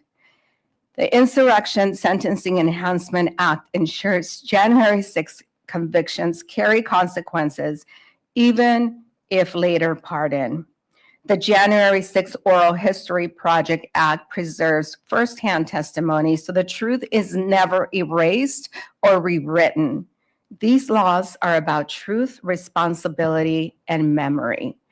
We want the American people to know what happens after the January 6 pardons, that violence against our democracy has real consequences, and that the truth of that day is never erased or rewritten. Thank you, Chairman Thompson, for the opportunity to be with all of you today. Thank you so much for your testimony. Chair will yield 3 minutes to the gentlelady from Texas, Ms. Escobar. Thank you, Chairman, and thanks to everyone who took time today to make sure that we do not forget the truth of January 6th. The videos, audio, and photographs of the violent domestic terrorists who attacked the Capitol 5 years ago are still very chilling for those of us who were there that day. And frankly, much of what we've heard today is really triggering. It's for those of us who were trapped in the gallery, it's really hard to relive that terror and that trauma. And so I'm grateful to all of you for your strength and resilience. I've many times recounted the terror, rage, and fear I felt while trapped in the gallery of the House of Representatives and the trauma that followed. But I'd like to focus on something that doesn't nearly get enough attention in our country: the betrayal by Donald Trump of the brave men and women who defended us and our nation's capital that day. Some of them were here with us during this event. These brave patriots, these law enforcement heroes, were beaten, attacked, some died, and the emotional and physical injuries that they sustained remain to this day. Some of them had to leave their law enforcement career, a career that they loved, because of those injuries. And some of those who had to leave their careers still haven't financially recuperated. It is absolutely shameful that while Donald Trump pardoned and released nearly 1,600 of those insurrectionists, members of the violent mob, there are law enforcement professionals who were forced to retire who are still struggling today, who still have to get physical therapy, who still have to undergo serious behavioral health treatment, all because they defended our democracy and defended us. Many of those who were pardoned have gone on to commit additional crimes like child molestation, kidnapping, and sexual assault. And by the way, they're back in DC today. They are celebrating themselves and they're marching to the Capitol. But back to our heroes and our protectors. Despite the loss of their career, their health, and mental health, what's been outrageous is that these officers are being denied their public safety officers' benefits. To date, not a single living injured January 6th officer has been awarded this benefit, and some are resorting to GoFundMe accounts in order to get by. We have to fix this. We have to address this. This is not right. And at the same time, Donald Trump has talked about setting up a compensation fund for the criminals who committed these horrific acts. Colleagues, we cannot let this happen. We will not let this happen. I want to again thank these law enforcement heroes for saving our lives, for their courage, for their commitment, and their resilience. Every American should know that this administration, led by the man who inspired this attack and who has never faced accountability for this attack, this administration rewards criminals and punishes patriots. As long as we are alive, we will not allow history to be whitewashed. And as long as we are in public service, we have to remain committed to a country where truth matters and where these patriots are protected and upheld. Thank you, Chairman, for the opportunity. I yield back. Gentlelady yields back. Chair recognizes gentleman from Tennessee, Mr. Cohen, for 3 minutes. Thank you, Mr. Chair, and my neighbor to the south. This is a day none of us will forget. I was in the gallery. I had my phone with me, so I could see some of the information of what was going on outside, but we didn't know it was going to come to the chamber. At some point, I saw kind of disorder on the floor, and the sergeant at arms coming down, and some of the member on the dais who was presiding coming down, and I knew something was happening. And I looked down and I yelled, "Call Trump and tell him to call his Revolutionary Guard off." Because they didn't do that, but it was the Revolutionary Guard, and they still are there. And I don't know if they're with ICE or if they're standing for another time, stand back, stand by. They're around, and Trump hadn't changed. I got up and an officer came who was helping protect him, make sure the doors were locked, and I heard the pounding on the doors and all, and he helped me put my mask on. And I was walking out. David Trone preceded me to go out in the gallery, and there's rails in the gallery, and we were going out towards the Republican side, and Trone just put his leg over it and kind of went on. Well, I got a real bad leg from having polio, and I knew if I put my leg over there, I might get stuck on that pole, and that'd be real embarrassing. It may be painful too. So I limboed, and kind of a reverse limbo, and got under the pole rail and got out. We got in an elevator, and we came down, and a couple of guys said, "Where do we go now?" I said, "Just follow me and come on." And we went as fast as we could towards Rayburn while we saw policemen come in the opposite direction with their guns out. It was a scary time. I got to my office in Rayburn. I locked the doors to the outside, and I locked myself in my office. And while I was there, I probably got at least 500 texts and phone calls from everybody I'd ever met in my life, I think. Well, my hero as a child was a ball player named Bennie Minoso. We maintained a friendship through his life and up until the fact we, in essence, got him in the Hall of Fame, helped with that. And we were friends and we'll be friends forever. So I'm sitting there with got a Bennie Minoso bat in my hand, sitting in my office, waiting for him to come in. And one of my text messages is from Charlie Minoso, Charlie Rice Minoso, who's Minnie's son. He said, "I hope you're okay, and I hope everybody in the office is okay. I'm concerned about you. I want you to know my dad will be thinking about you." I said, "I got your dad's bat in my hand." And he said, "If he was there, he'd be swinging it." I said, "You're damn right he would." Well, we stayed there, and I watched the tube, and then we got up and went and voted. And that was a great day that we voted. Speaker Pelosi was heroic in getting us called back, and Mike Pence was heroic in not succumbing to President Trump's dictations that he changed the law and the rules and count the votes differently. All of the public officers were great. Capitol Police, the Metropolitan Police here, National Guardsmen and others, great heroes. And I value all of them, and they protect us every day, and they don't get the respect that they should and the regard. But I think the greatest hero of all is Jack Smith. Jack Smith is like Mr. Stewart goes to Washington. He is a lawyer who is a lawyer's lawyer.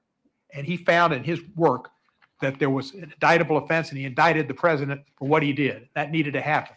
He was only stopped because of the Justice Department's rule that you can't prosecute a sitting president. It was not dropped. It was because Trump won the election. But Jack Smith pursued it all the way through.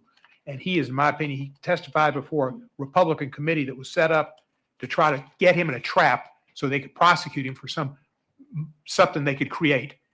Their vindictive tour needs to stop, but it's still going on, a vendetta. Jack Smith stood firm. He spoke truth, even though he knew that if he said anything at all that they could possibly conjure up in another manner, he would be indicted, and they'd probably take his bar license away and try to put him in jail. He said he followed the facts and then applied it to the law. In his recent deposition, he told the Judiciary Committee, the decision to bring charges against President Trump was mine, but the basis for those charges rests entirely with President Trump and his actions, as alleged in the indictments returned by the grand jury in 2 different districts. Our investigation developed and proved beyond a reasonable doubt that President Trump engaged in a criminal scheme to overturn the results of the 2020 election and to prevent the lawful transfer of power. That was heroic actions by him. President Trump is a treasonous individual, and it's awful that he's still in the White House and destroyed the East Wing. And as Mr. Raskin quite said, had graffiti put up over John Kennedy's name at the Kennedy Center. One date, somebody mentioned, dates will always remember it. The September date, January date, and Pearl Harbor. We'll never forget November 22, 1963, of those of us who are alive. I remember it all the time. Whenever I think about it, I start to tear up. I'm about to tear up now. And the idea that he put his name over John Kennedy's should never be forgotten, and he should be wiped out. I yield back the balance of my time. Chair recognizes the gentleman from Georgia, Mr. Johnson, for 3 minutes. Thank you, Mr. Chairman, and thanks to Leader Jeffries and all of the other leaders who have made sure that we commemorate this day appropriately with this hearing. I was born and raised in Washington, D.C., and the United States Capitol has been a building permanently etched in my mind from an early age. It regularly came into my view as daily life took my family and I around the District of Columbia. To me, the Capitol was always a citadel, a beacon of freedom, democracy, and justice. At the age of 10, I developed the vision that one day I would serve there as a legislator. I was always so proud. Even today, I'm still in awe of the United States Capitol, what it stands for, and the fact that it has been my workplace for the last 19 years. On January 6, 2021, amidst social distancing in response to the COVID pandemic, then still ongoing, I was so proud to be one of a limited number of members of the House to be in the chamber to witness the certification of the 2020 elections. Though somewhat envious of those who were seated on the floor, I nonetheless savored the honor of having a seat in the House gallery from which I could observe this solemn proceeding. As the peaceful transfer of power was taking place in the chamber, the proceedings were rudely, then violently interrupted. The disorder became louder and louder as the insurrectionists got nearer and nearer. The cacophony shut down the speaker and caused the business of the House to stop. From the gallery, I watched as the speaker was extracted from the chair and my colleagues evacuated from the floor. What would happen to us in the gallery? I thought. The situation became scary, dire, and dangerous. I felt like a sitting duck. In those moments, while in self-preservation mode, I thought of jumping from the gallery onto the house floor so that I could be evacuated. My thoughts then turned to my colleagues also in the gallery, and my thoughts turned to my moral responsibility to them. I would never leave them to save myself. As we were being spirited out of the chamber into the hallway, I saw dozens of violent insurrectionists lying spread-eagled on the marble floor under the gunpoint of Capitol Hill police. I later learned that all of those insurrectionists had been released without charges because there were not enough law enforcement manpower to take them into custody. They all walked. They came into the US Capitol, disrupted our work, and desecrated this citadel of democracy, and they all walked. Needless to say, I was gratified later when more than 1,500 perpetrators were prosecuted, some of the worst offenders receiving 20-year sentences. There was a sense that people had been held accountable for their crimes. Then on January 20th, 2025, Donald J. Trump shot Lady Justice on Fifth Avenue in broad daylight by pardoning each and every January 6th insurrectionist. It was a blow to justice and the rule of law in America. And my sense of anger at injustice has intensified as Donald Trump and his lapdog Republicans in Congress do everything in their power in an unholy and futile attempt to whitewash and rewrite the history of what happened on January 6th. While Donald Trump and MAGA Republicans continue their systematic assault on truth and justice, I will proudly stand in the breach with House Democrats and all people of goodwill to defend the concepts of truth, freedom, liberty, and justice for all, which is American democracy. And I'd like to thank the Capitol Hill police officers and the Metropolitan Police Department officers who defended us on that fateful day. And thank you, Speaker Emerita Pelosi, for your leadership during those troubled times. With that, I yield back. Thank you very much. We've been joined by another member of the panel, young lady from Pennsylvania, Ms. Scanlon, who is not necessarily one person in this situation, but we're trying to move forward. And we thank Ms. Torres for giving up her seat so you can join us. Ms. Scanlon, for 3 minutes. Thank you, and thank you for arranging this hearing. I started January 6th along with Congresswoman Dean in a meeting with Democratic members of Congress from Pennsylvania. Pennsylvania was key to President Trump's effort to overturn the 2020 election. He and his allies had spread lies and conspiracy theories about the votes in Pennsylvania and elsewhere, but those claims were universally debunked and disproven and rejected in over 60 different cases, although a third of them were in Pennsylvania. That didn't stop his big lie. It just grew bigger, culminating in the violent attack on this building on January 6th. My colleagues and I that morning knew we'd have to defend Pennsylvania's votes, including from our Republican colleagues who'd just been sworn in on the very same ballots they were now challenging. But we had no idea that a violent mob would interrupt Congress's vote count, turning this building into a war zone.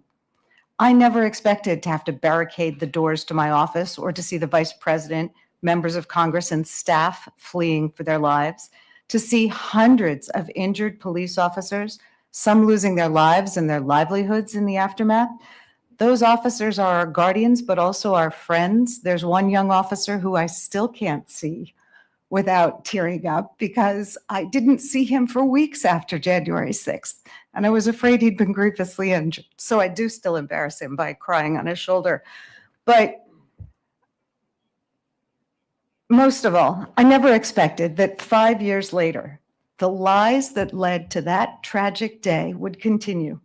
While members of the president's own party begged for his help that day and condemned his actions for a few days afterwards, they quickly knuckled under and joined his effort to erase or rewrite history. The handful of Republicans who put loyalty to country over party at that time have been driven from that party, and those remaining have encouraged his pernicious lies to fester. In his second term, Trump has elevated his allies and pardoned those who attacked the police in this building on his behalf, and he's attacked the truth tellers. Just last month, the House Judiciary Committee refused to allow Special Counsel Jack Smith to testify publicly about the mountain of evidence he's compiled that proved beyond a reasonable doubt that Trump had tried to overturn the 2020 election, once again trying to slam the door on the truth.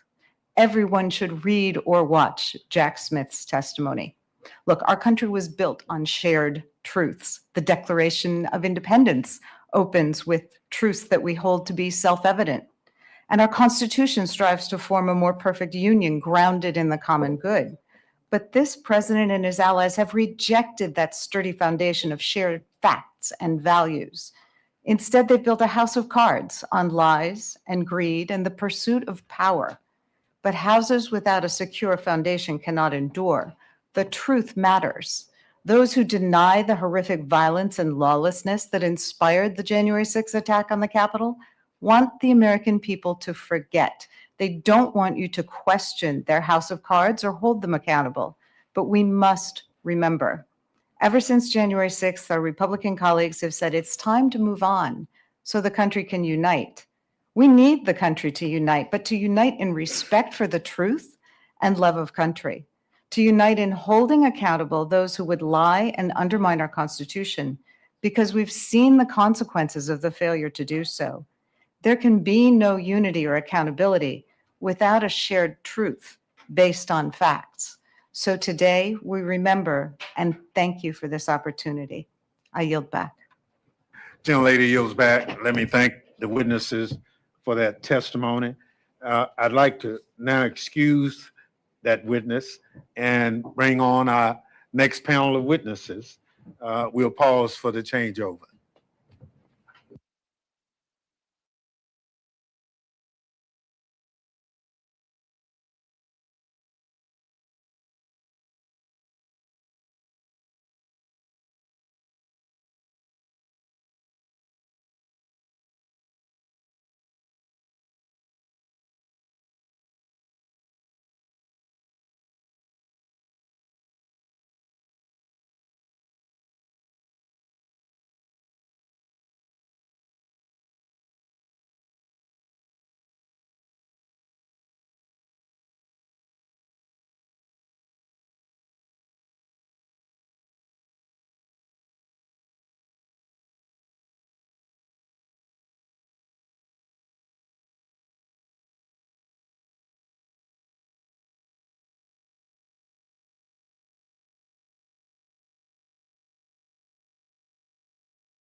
I now recognize the chairman of the House Democratic Caucus, Pete Aguilar from California, another colleague from the January 6th Select Committee. Thank you, Ranking Member Raskin. It's a privilege to be here with you, Chairman Bennie Thompson, our current and former colleagues, to mark the 5th anniversary of the attacks on the Capitol and to honor the bravery of the police officers who sacrificed so much for our safety and democracy that day.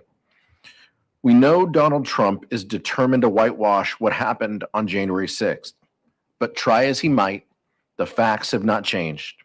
5 years ago today, Donald Trump sat in the White House for 187 minutes, more than 3 hours, and did nothing. As the Capitol was invaded, police officers were beaten, and his own vice president was hunted. The most powerful person in the world watched his supporters attack the Capitol from just blocks away and did nothing to stop it. Not only did he refuse to call off the mob, but he poured fuel on the fire. As rioters were chanting, "Hang Mike Pence," streamed into the Capitol through smashed doors and windows, Trump tweeted, "Mike Pence didn't have the courage to do what should have been done to protect our country and our Constitution." In the minutes following that tweet, the violence intensified. Vice President Pence was rushed to safety, coming within 40 feet of the very people searching for him. Rioters closed in on the House and Senate chambers and members of Congress, still trapped inside. And all around the Capitol, police were beaten, bear sprayed, tasered by the mob acting in Trump's name. But still, Trump sat back and did nothing. As shocking as the January 6th insurrection was to us, it shouldn't have been a surprise to Donald Trump. It was what he wanted. For months, Trump had undermined the results of the 2020 election with the help of Republicans in Congress, concocted criminal schemes to subvert the Constitution, and ultimately instructed his supporters to march on the Capitol, all in an attempt to cling to power.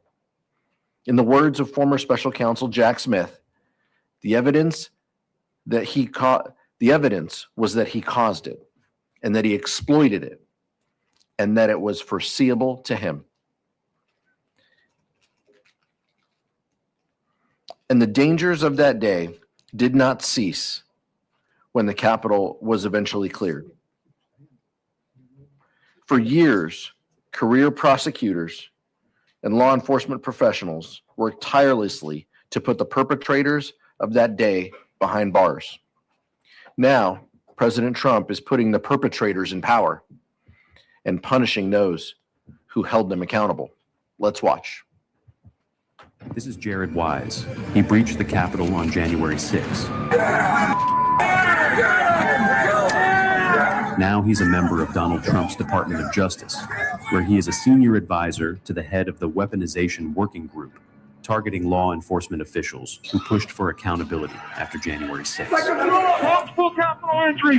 Multiple capital entry! It's a key tool in Donald Trump's retaliation campaign. In the last year, the Department of Justice and Donald Trump have pressured FBI leadership to hand over lists of staff who worked on January 6 prosecutions. For that to suddenly be coming from inside the Department of Justice, for this extraordinary example of political violence to be normalized and legitimated, that was what was most shocking to me. Trump fired senior FBI officials who didn't cooperate, purged dozens more prosecutors who worked on January 6 cases, and pardoned hundreds of rioters who continue to seek their own retribution. The people who did this, they need to feel the heat. They need to be put behind bars, and they need to be prosecuted. For the people who bravely defended the rule of law on and after January 6, the political violence continues. These political firings, I believe, have the purpose and effect of empowering vigilantes and militias that are loyal to the president, but ultimately unaccountable to the law. Because their fellow rioters now have political appointments at the Department of Justice, they believe violence in service to Trump is above the law. We should all be terrified.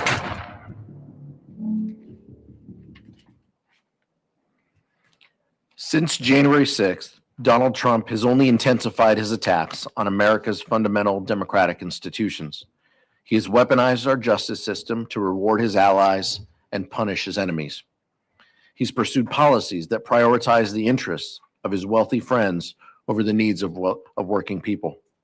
And he has flouted the system of checks and balances that has been the bedrock of our nation for nearly 250 years. But at a time when it feels our democracy is in peril, Americans of all stripes are coming together to preserve our great experiment. There is an ever-growing coalition of people who are willing to put patriotism above allegiance to any person or party, who share a fundamental commitment to an America by and for the people, where no one is above the law. That's why I'm honored today to introduce three witnesses who have been center to those efforts.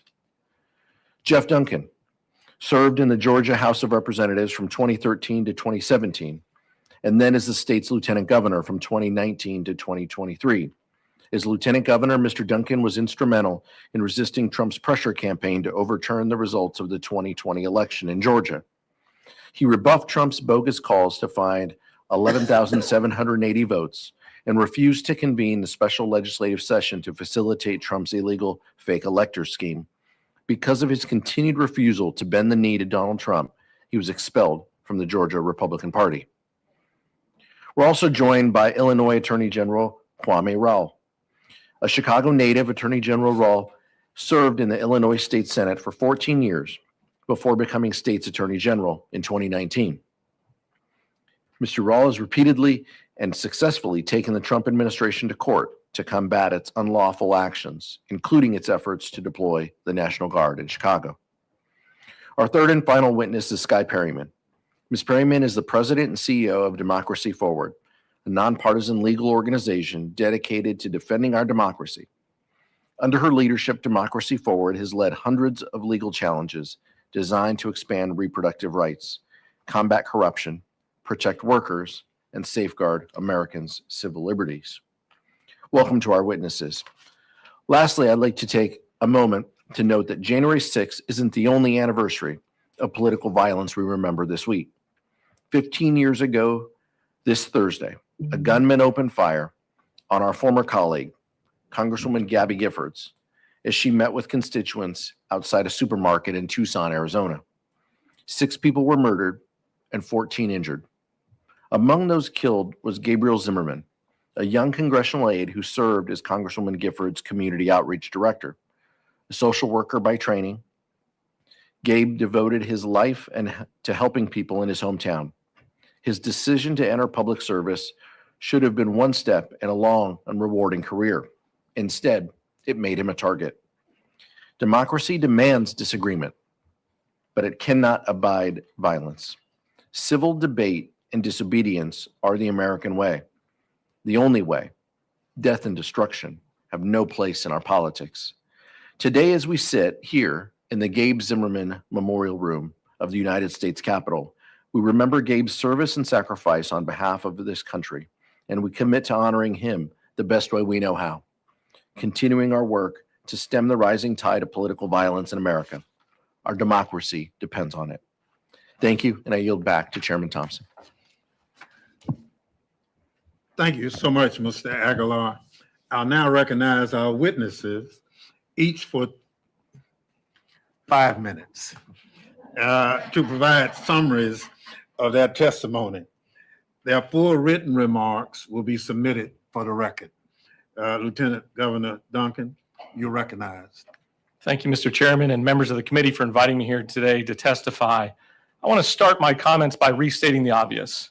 Donald Trump's attempt to overturn the 2020 election was not about validating an election, but instead was a series of organized and unlawful acts meant to upend the democratic process through any means necessary. In 2020, Donald Trump lost the election in Georgia by more than 11,000 votes, and he immediately launched a pressure campaign trying to get elected officials from all around the state to overturn the election. At the time, I was a Republican, but there was no way I was going to illegally throw out millions of votes in our state. So within hours of the polls closing and Donald Trump started spreading lies, I stood up to him. And make no mistake about it, it's instantly put a target on my back. Our families had fully armed state patrol officers positioned outside our house because our family received death threats virtually every time Donald Trump went to Twitter and lied about me. We were harassed by MAGA disciples almost everywhere we went out in public. Our kids got picked on in school. The list goes on and on and on, all because I was telling the truth. I'm often asked, why'd you do it, Jeff? Why did you stand up against a sitting president? Why did you take on an entire political party? It's in that moment I was reminded of our family motto, doing the right thing will never be the wrong thing. In the immediate aftermath of the 2020 election, it was a very difficult time for my family, as you can imagine, between the threats and the constant harassment. In the depths of that terrible moment in time for our family, one of my 3 sons came downstairs and reminded me of our family motto. Hey, Dad, doing the right thing will never be the wrong thing. Stay strong. That gave me the courage to stand up and to keep moving. Doing the right thing is why I endorsed Vice President Kamala Harris and spoke at the DNC on her behalf. It's why I campaigned for her in the 2024 election in battleground states all across the country. All because I was bold enough to say out loud that Donald Trump should never be president ever again. And guess what? I was right. It's also why I switched parties. And it's why today I'm grateful to wake up every day as a proud Democrat. When asked by some if I've lost my mind, the answer is no. I found my heart. As a Democrat, I have access to a much improved toolkit to meet the needs of millions of Georgians. I can now talk about things like expanding Medicaid, passing common sense gun legislation, and yes, even repealing Georgia's 6-week abortion ban. Trump's #1 ally in our state is current Lieutenant Governor Burt Jones. Trump said it himself. The New York Times just put out a story with audio where Trump specifically said that Burt Jones is totally on our side, and he is. Burt Jones was a fake elector and tried to call for a special session to try to steal the election on behalf of Donald Trump. He tried to rally troops and with lies and conspiracy theories, and that's exactly why I fired him as the chairman of the insurance committee when I was lieutenant governor. When he was sitting in my office and asked why, I said, if you're willing to lie about an election, how can Georgians trust you to chair a committee as important as this? It's this willingness to put Trump above all else that is the fundamental difference, not only between myself and Burt Jones, but also between the Trump's Republican Party and the rest of us who believe in service to others above self-interest. Trump is a man-made disaster, and hard-working Americans are paying dearly for it. Georgia, like all states, is in the midst of a crisis like we've never seen before. And we need somebody who has the courage to stand up, not just to only stand up to Donald Trump, but to stand up in this moment for them, their families, and their communities. I've decided to take that challenge, and I'm encouraging millions of Georgians to join me on that journey. It will never be okay for any of us in this room to let the reality of what happened on January 6th give way to the lies, corruption, and violence of Donald Trump's jaded vision of America. It's time we start turning the chaos into conversations in this country and get back to solving people's real problems instead of creating them. I'm working with a coalition of Georgians ranging from Democrats, independents, and the growing list of disgusted Republicans to continue to fight back against Donald Trump. I implore all of us in this room and across the country to do the same. It's time for all of us to stand up. Thank you. Thank you very much. The gentleman yield back. I will yield to Congressman Garcia to introduce the next witness if he chooses. Thank you, Mr. Chairman, and to all the witnesses that have testified and are about to testify.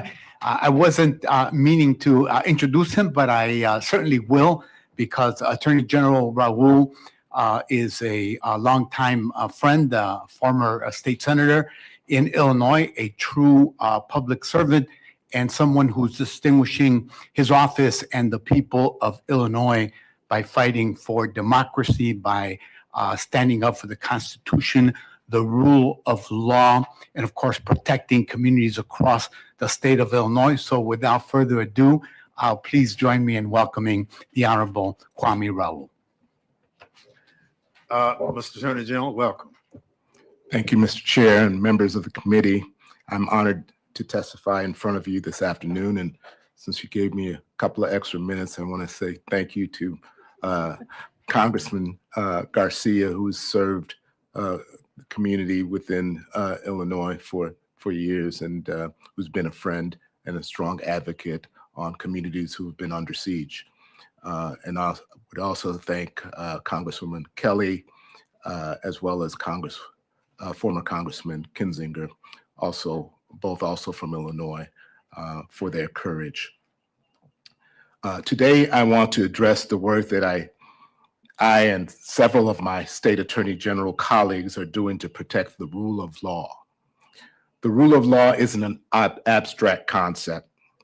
It's the principle that laws are applied in consistent and predictable manner.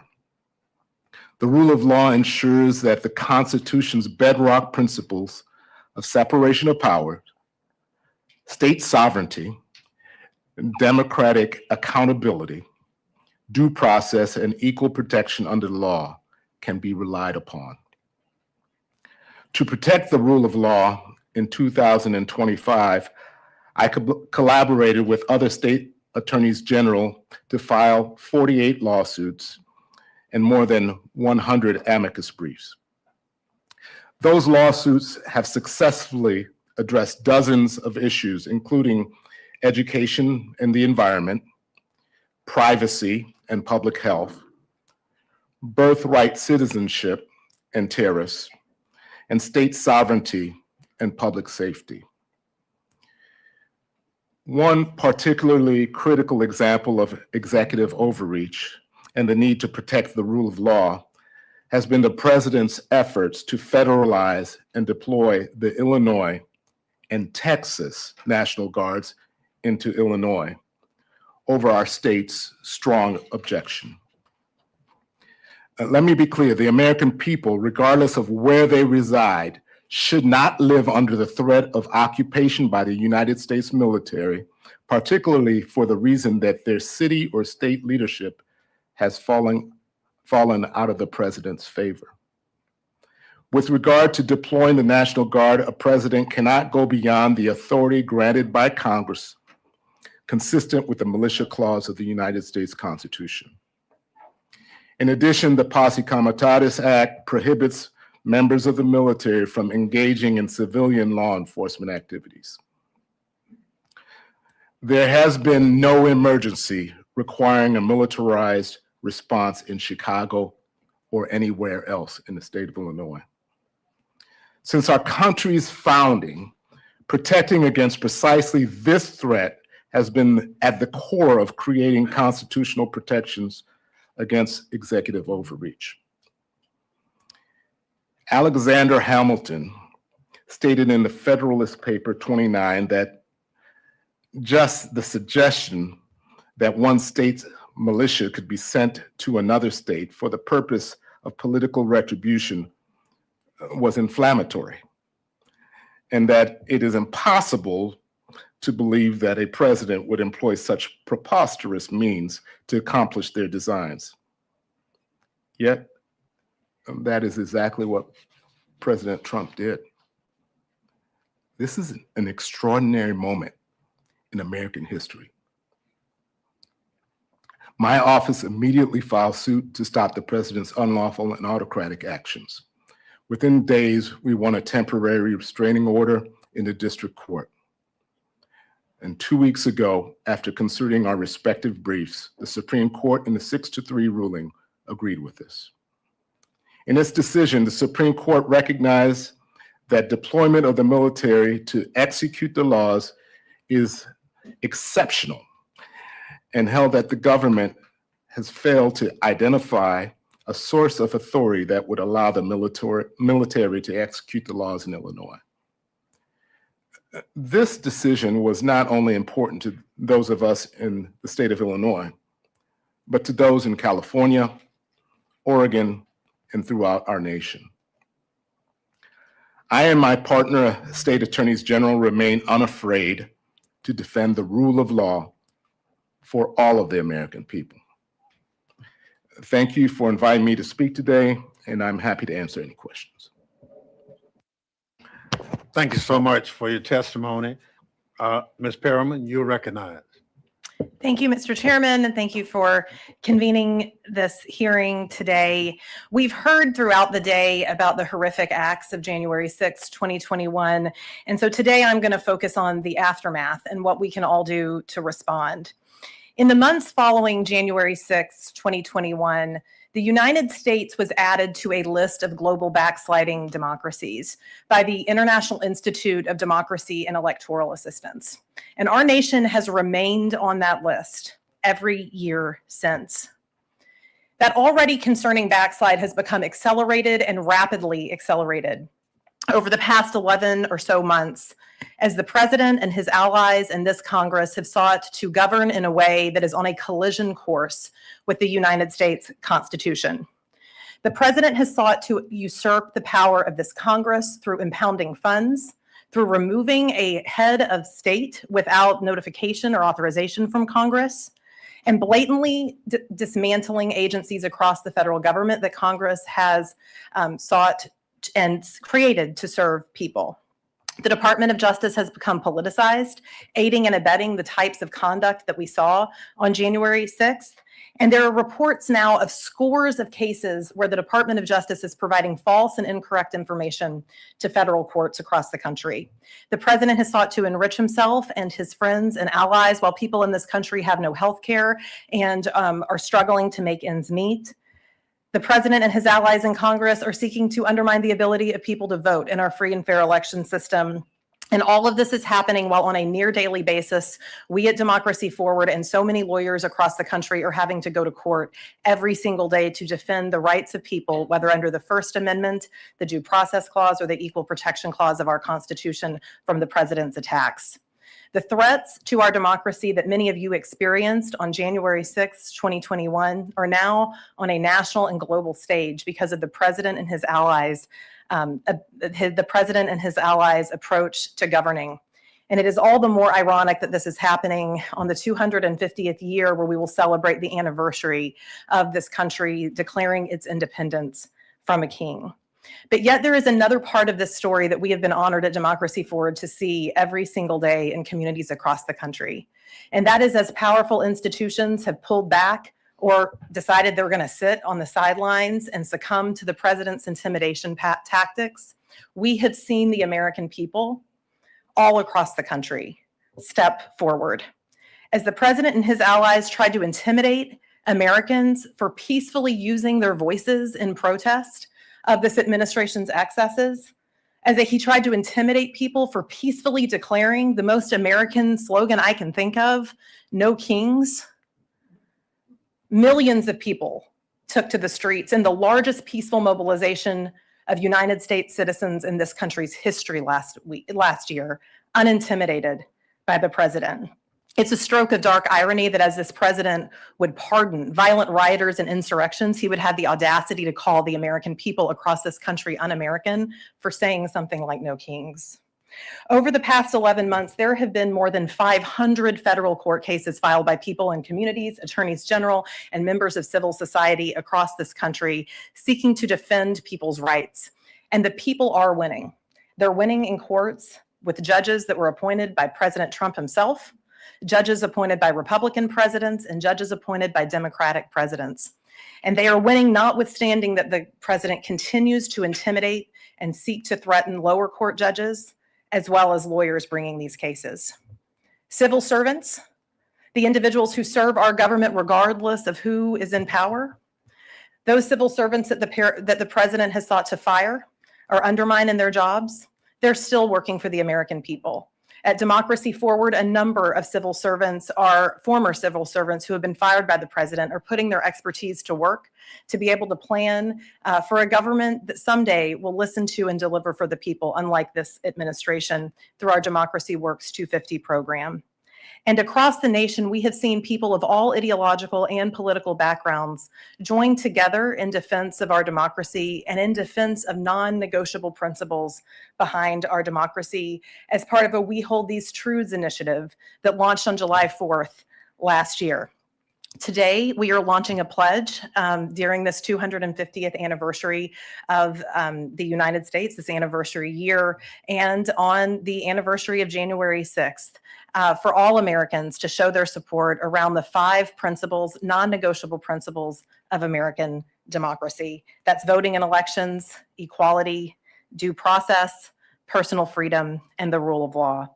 And so as we reflect on 5 years since January 6th, our democracy is in peril and is in crisis, but there is a path forward, and it is through the people.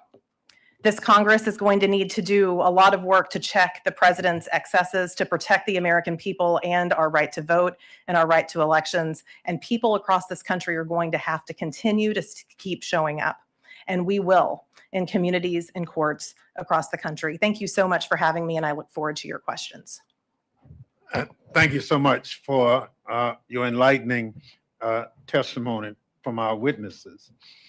In my opening statement, I said one of the lessons from January 6th Select Committee was that our institutions withstood President Trump's coordinated attack because Republicans put country over party. They put their oath to the Constitution above loyalty to one man. Lieutenant Governor Duncan is one example of that type of political courage. I'd like to ask this panel what each of you think Republicans should do when they see what is coming out of the current administration, and where should the Republican Party go after Trump to help restore American democratic institutions. Lieutenant Governor. Well, thank you for the question. I made the decision to leave the party altogether and to move on to a better place to call home, a better place to meet the needs of Georgians. Like I said in my statements, it gives me a much better toolkit every morning when I wake up to not drive by that hospital and see a scared family because they don't have health insurance walking in there knowing they're going to bankrupt their family, or driving by that school and having to blame the teachers, or trying to justify anything that Donald Trump does. I think that Republicans are in the midst of a crisis right now, a crisis of epic proportion. Even Marjorie Taylor Greene's leaving, as it appears. But they're in a crisis because nobody can explain Donald Trump. Nobody wants to explain Donald Trump. Nothing makes sense. And so for me, I think we need to wake up and want to solve problems. I'll say this: the job of president has the least effect on any of our lives, average Americans, right? They don't determine the president doesn't determine what your kids learn in school right away, or how much traffic you sit in, or how safe your neighborhood is. But the president sets the tempo for the country. And this country is desperate for a role model, for somebody who gets up every day, slightly left, slightly right, you pick it. Somebody who's a role model, who's respectable and honest, and sets an example for kids and college kids and students and entrepreneurs and retirees and military officials. Sets the example for everybody. That's what this country is in desperate need of. Donald Trump's not that example. Mr. Attorney General, you want to take a stab at it? Yeah. Thank you, Mr. Chairman. You know, Mr. Chairman, there are some matters that I do collaborate with my Republican counterparts on consumer protection and other matters. However, this area of executive overreach is one that I would hope that I would wish that they would partner with us, but they have not, because the traditional values that Republicans have advocated for, state sovereignty, the 10th Amendment used to be their thing, but they've been silent. The cases that we've filed, those to preserve education funding, have not been cases filed just that impact blue states, but they impact red states as well. The Congress, you all have put conditions on making sure that critical cancer research, Alzheimer research at NIH is appropriately funded. This does not only impact research institutions in blue states, but it also impacts research institutions in red states. And so we have 23 Democratic attorney generals stepping up to the plate when in fact it should be all state attorney generals stepping up to the plate to protect the citizens of all 50 states from the executive overreach that we've seen from this administration. Thank you so much. Ms. Parama. I think the president and his allies in this Congress and the Republican Party need to understand that people are watching and that history is watching. And the Republican members of this body, as well as any member of this body, has to understand in this moment that this is a moment where history will look back to see, is the Republican Party going to sit idly by while this democracy completely backslides into an autocracy? Or is it going to be part of the turnaround? There should be no room in this body or anybody across the United States for elected representatives that will not defend the right to vote, that will not decry violence, that will not defend free and fair elections. And yet we have a president and his allies that are trying to use the machinery of the federal government to undermine free and fair elections and to undermine people's basic constitutional rights, literally disappearing people. Right now at Democracy Forward, we have attorneys that are in courtrooms across this country arguing right now to try to have to preserve programs that are keeping infant mortality rates down and programs for pediatricians and doctors and public education, let alone rights that everyone in this country has to due process and to civil rights. And so I think that this is really that moment, and we need everyone to step up to the plate, and there should just be these non-negotiables. I would encourage anyone listening, including any Republicans that may be listening, to go to weholdtruths.org, which is the 5 non-negotiable principles around American democracy. Ranking Member Raskin has already signed on to the pledge, and really do some soul searching and determined to be part of the solution, as opposed to continuing to aid and abet an administration that is on a collision course with the U.S. Constitution and that is operating harmfully to the American people. Thank you so much. We recognize our members for 3 minutes. Our first person will be from Illinois, Mr. Garcia, for 3 minutes. Thanks again, Mr. Chairman. Today's hearing shines a spotlight on a dark chapter in our country's history where an outgoing president sought to overturn a democratic election. Trump's insurrection was not a random act, nor was pardoning the rioters on his first day in office. Instead, he was deploying the playbook of chaos and lawlessness that's at the heart of the MAGA movement. Let's take one example, the abuse of military power. Despite pleas from local officials and law enforcement, Trump refused to deploy the National Guard on January 6, 5 years ago, during a literal rebellion against the federal government. He got away with that. So in his second term, he's tried to illegally invade our cities, including Chicago, with the National Guard under wildly false pretenses, as Attorney General Raul described in his remarks. And Trump is not stopping there. He's abused military power to invade our cities, and now he's abusing military power to attack a foreign country, kidnap its leader, and steal its resources for the benefit of big oil companies. It's a shakedown. This is not a coincidence. This is the defining feature of Donald Trump and his political movement. They want a gangster state where violence, corruption, and abuse of power are the norm, not the exception. And the only way we'll stop them, the only antidote to impunity, is accountability. Attorney General Raul, can you speak to your office's work on stopping the illegal National Guard deployment in Illinois? You made reference to it already, and the lessons that we can learn about the role of states in holding the federal government accountable for its lawless actions? Yes, thank you, Congressman. In doing so, I want to thank you all, Congress, for filing an amicus brief in the case where you all spoke to the extremity of what the federal government was asking for. What the federal government was asking for, and essentially in that case, was to ignore Congress and Congress's power given through the militia clauses, to ignore the courts. They basically argued that the president has discretion. It's not reviewable by even the courts to deploy the military onto the streets of American cities. I can't overstate how extreme that position, how frightening that position and that argument is. And that's why we took to action. And unfortunately, the Supreme Court denied their motion to stay. And what should Congress take away from that? That you should continue to assert your power as Congress. One consistent theme throughout the 48 cases that I mentioned is the administration ignoring what we learned in Schoolhouse Rock, that we have separations of powers and that Congress has been given the authority to appropriate. And Congress has been given the authority to set guidelines for the executive branch to carry out. Thank you. Appreciate your indulgence, Mr. Chairman. Yield back.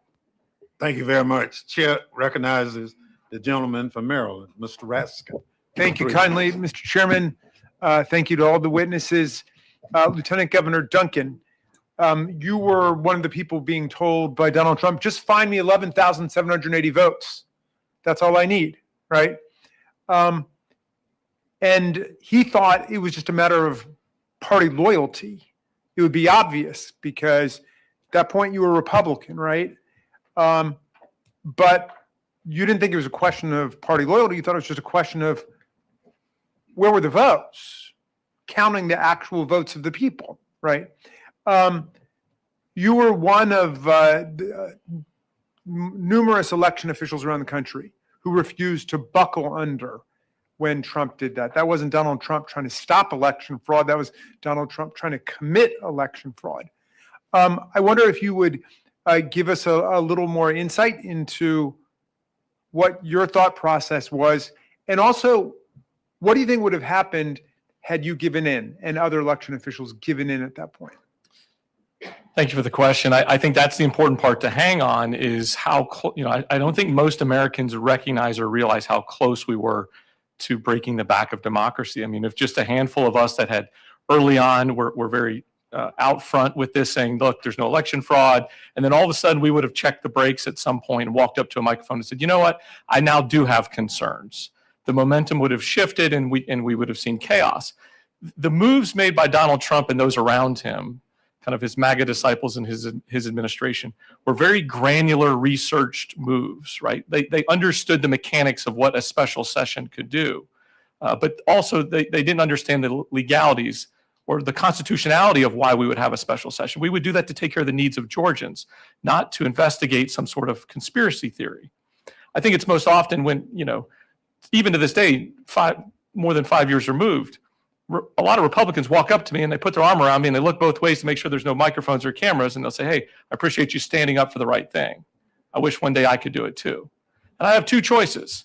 I can either get mad and scream and holler at them and lose my mind in the moment, or I can play the long game and hope they wake up. And I think Republicans as a mass are starting to wake up one by one by one and creating this new way forward. So when all that failed, then Trump went to Mike Pence, to his own vice president, and he tried to get him to exercise imaginary powers to nullify electoral college votes on the floor of the House, including Georgia's. At that point, he basically just said, discredit these results and we've got you a slate of counterfeit electors. Use those instead. Do people in Georgia understand that this was not only violence, but this was a massive assault on voting rights? It was an attempt to steal the voice of the people of Georgia in the election. I think some do, but not all. It's unfortunate. That's part of the frustrating process that all of these pardons have come out. The gentleman I spoke about, Burt Jones, who is his chief cheerleader and is now the current lieutenant governor, was just recently pardoned. He was the ringleader of the fake electors group and this effort to create a special session. It was a very granular effort, as I mentioned earlier. And it's unfortunate. And in America, Americans are paying the price. As I said in my testimony, Americans day by day, if you're waking up and can't afford your groceries, that's a problem. Yeah. Final question for the other two witnesses.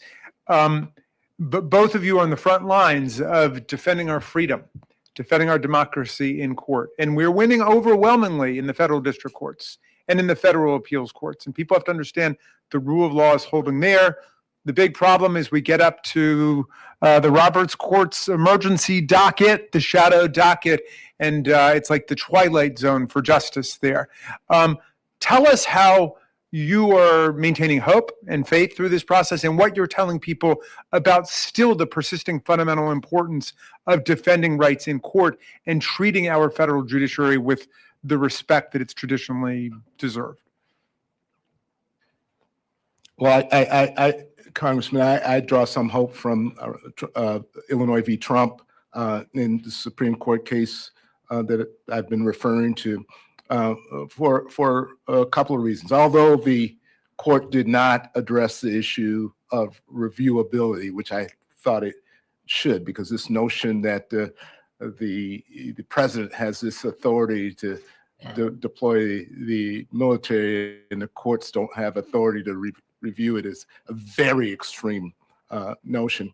But one of the things that I think that many missed is footnote 4 in the case, which is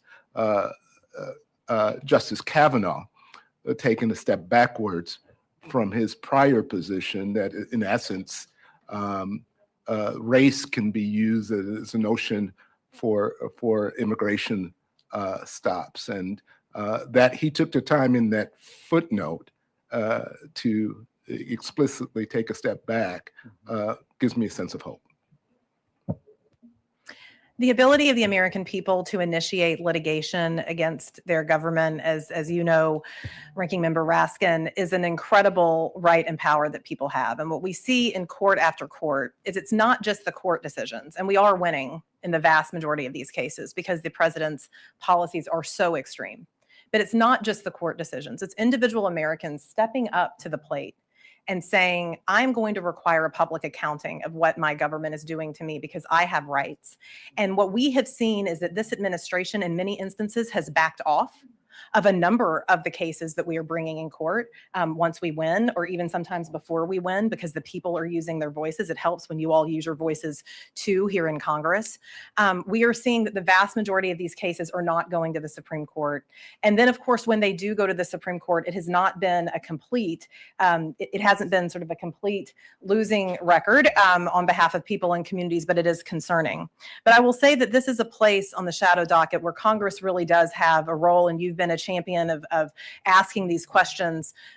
Congress has a role and can have a role in the future in asking questions and in checking the way the Supreme Court is managing its dockets. It is not American. It is not consistent with the way the judicial process is supposed to work to have a Supreme Court that is issuing orders unexplained to the American people, overriding explained decisions from judges. And by the way, judges that all presidents have appointed, Democratic presidents, Republican presidents, and President Trump himself. That is a practice that needs oversight by this Congress, and it is a place where I would implore this Congress to pay attention and do more in the future. All of that said, is the people are winning in courts. The ability to initiate this litigation is incredibly important. And one of the reasons that Donald Trump is attacking judges and lawyers, and one of the reasons that they hold broad press conferences anytime they get even a morsel of a win from the Supreme Court, is because the legal strategies are working and they want to discourage people and want people to believe that they are not. And so we find hope in that, and then the American people's persistence day in and day out. Yield back. Thank you. Gentleman yields back. Chair recognizes the gentlelady from Washington, Ms. Jayapal, for 3 minutes. Thank you, Mr. Chairman, and thank you all so much for your testimony. Very, very important. Attorney General Rowell, I want to thank you for your leadership in amidst Trump's assault on Chicago. As the top Democrat on the Immigration Subcommittee, I had the privilege of leading a field hearing with many of the members on this dais where we came to Chicago. And while the stories we heard were horrifying, the resilience, the strength, the courage, the unity of the leaders in Chicago and in Illinois was truly inspiring. As you've heard, 5 years ago today, as armed insurrectionists stormed the Capitol and overwhelmed our Capitol Police, then President Donald Trump took no action to deploy the National Guard for 3 hours and 19 minutes as police officers came under brutal assault defending democracy. Now, as president again, Donald Trump has attempted to deploy the National Guard troops to cities across the country over the objections of duly elected governors as well as the American people.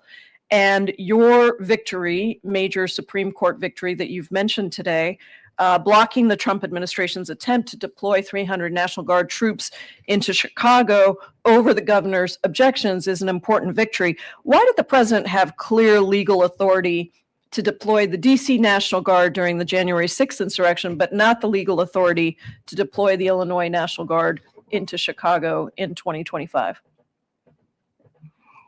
Well, I think as my colleague, AG Brian Schwab would say, that raises a question of DC statehood. We stand different from the District of Columbia in terms of our sovereignty as a state, and what I referenced to earlier, that the notion in our case is not only the federalization and deployment, federalization and deployment of the Illinois National Guard, it was the deployment of the Texas National Guard that the Texas governor had yielded into our state, and as I mentioned, Alexander Hamilton, who was a strong advocate for strong federal government said it'd be ridiculous that this would ever happen, that the militia of one state, the National Guard of one state would be sent into another. That really puts an exclamation point on where we have reached. And I stand and I still think that there's probably still as room for the District of Columbia to argue against the rationale for deployment here within the district, but we stood a little bit stronger with regards to our autonomy as a state. Thank you. Mr. Chairman, I yield back. Thank you very much. Young lady yields back. Chair recognizes the gentleman from California, Mr. Correa, for 3 minutes. Thank you, Mr. Chair. I want to also thank all of you for being here today. And Lieutenant Governor Duncan, first of all, I want to say that thinking my high school football coach, how he would describe you, I think he'd be saying pure guts, man with guts. And I would say you're a patriot. Thank you very much for what you've done, for being an example, not only to Republicans, but to Democrats as well. President won this re-election with a lot of Democratic votes as well as Republican.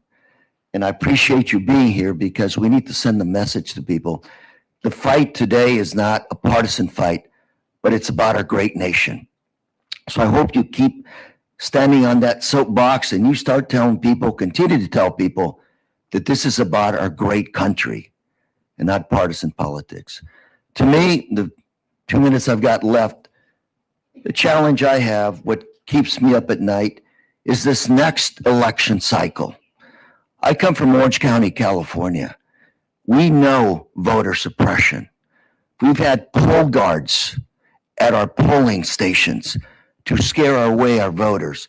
We've had letters written primarily to Hispanic voters saying, if you vote, you are subject to being charged with a felony. Most of our working class voters don't want to mess with the criminal justice system. That's what I fear moving forward. I walk away from your comments today, Mr. Raoul and Ms. Perriman, with some optimism that we're beginning to win these fights. I want you to continue to tell people, get on your microphone and tell people that we are winning, because out there, people are hurting, they're concerned. We're going to fight, but we need to make sure that troops know that we have more than a winning chance this next election cycle. So I'd ask you, do what you can to let people know that we're winning these court cases, that we in this country are still a democracy and that we have separation of power. Ms. Perriman, what are we going to do to help us there?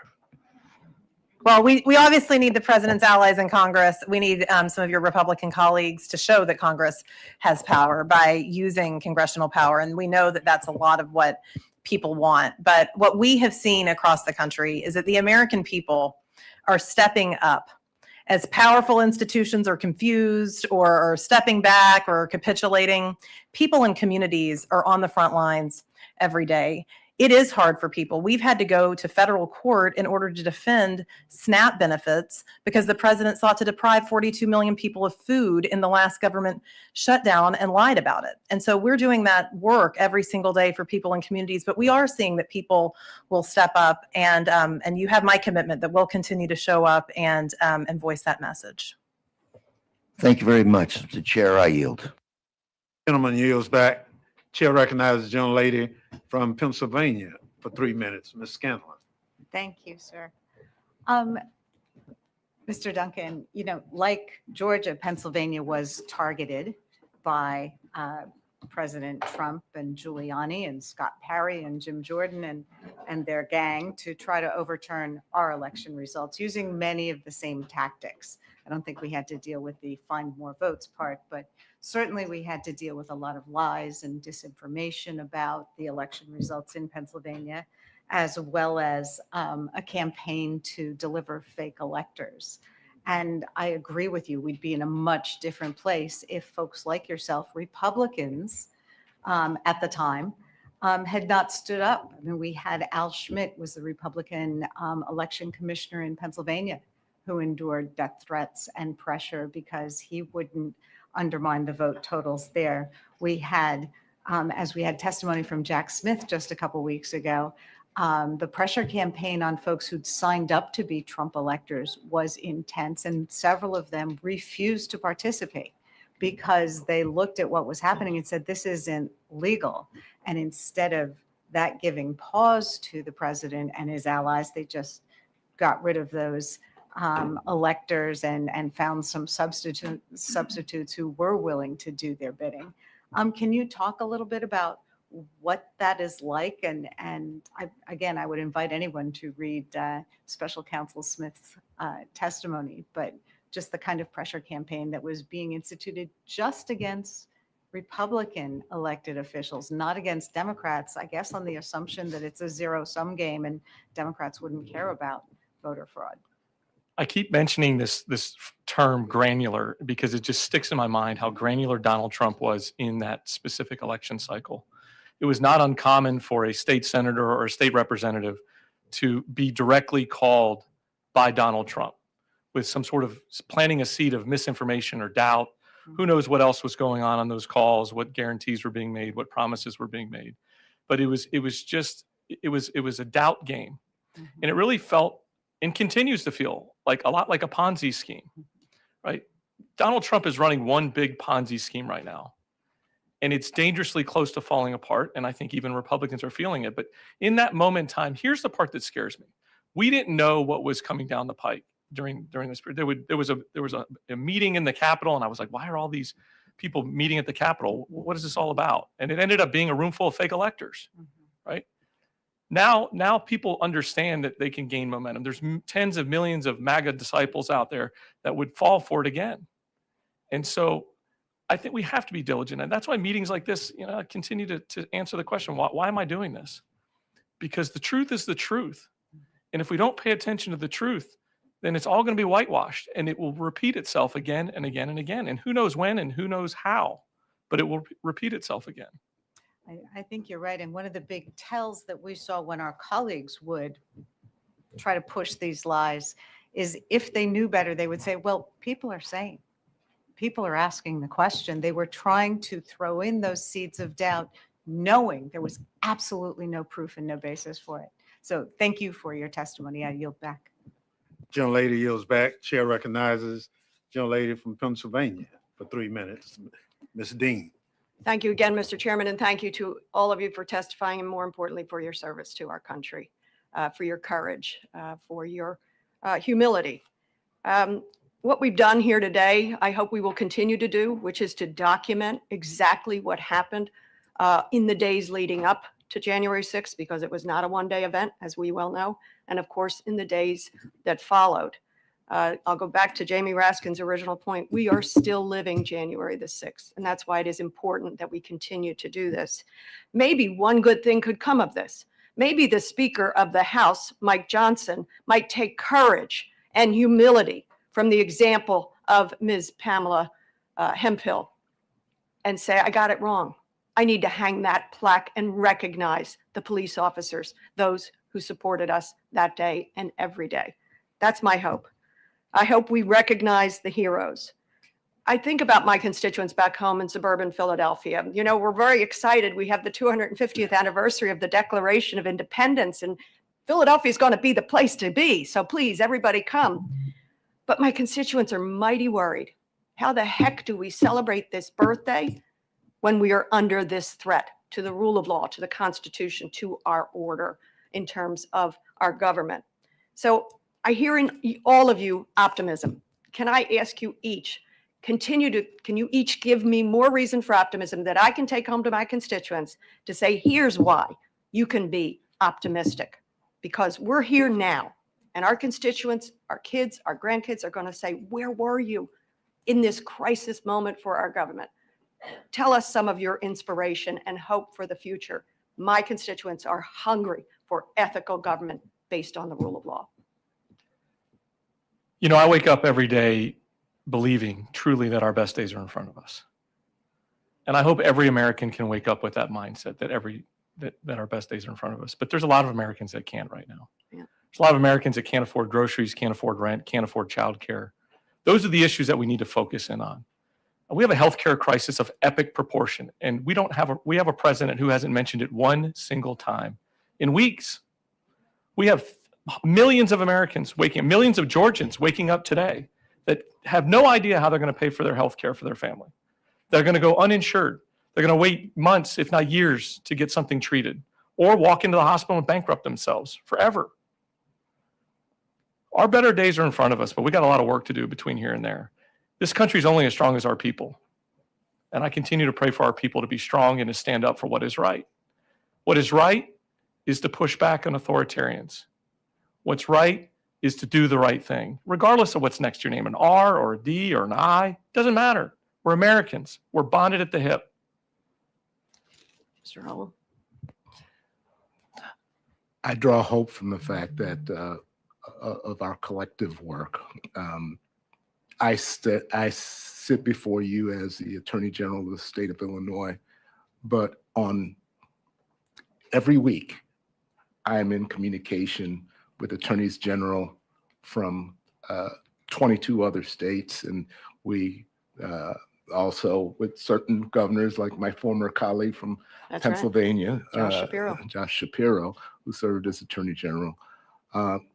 And there's collective work amongst us as principals, as well as our staff. And I like to really lift up the lawyers who have lent themselves to public service. Yeah. Many of these lawyers could be making 2-3 times what they're compensated for.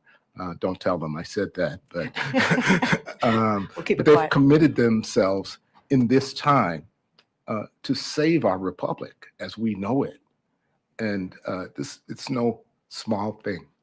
Thank you. Sky? I have a lot of hope in the fights that we've been part of collectively in this nation in the past and what we can do in the future. You talked about Philadelphia. I'm going to be taking my 10-year-old son to Philadelphia this year, but we spent New Year's in Williamsburg because we're visiting all of the sites. And what impressed us as a family when we were there was how much people have done in the past with less than we have now. We have defeated a king. This country also defeated the institution of slavery, of not just in this country, but of millennia of ordering society where some are on a pedestal and others are dehumanized. This country overcame that too, and it was all because of the people.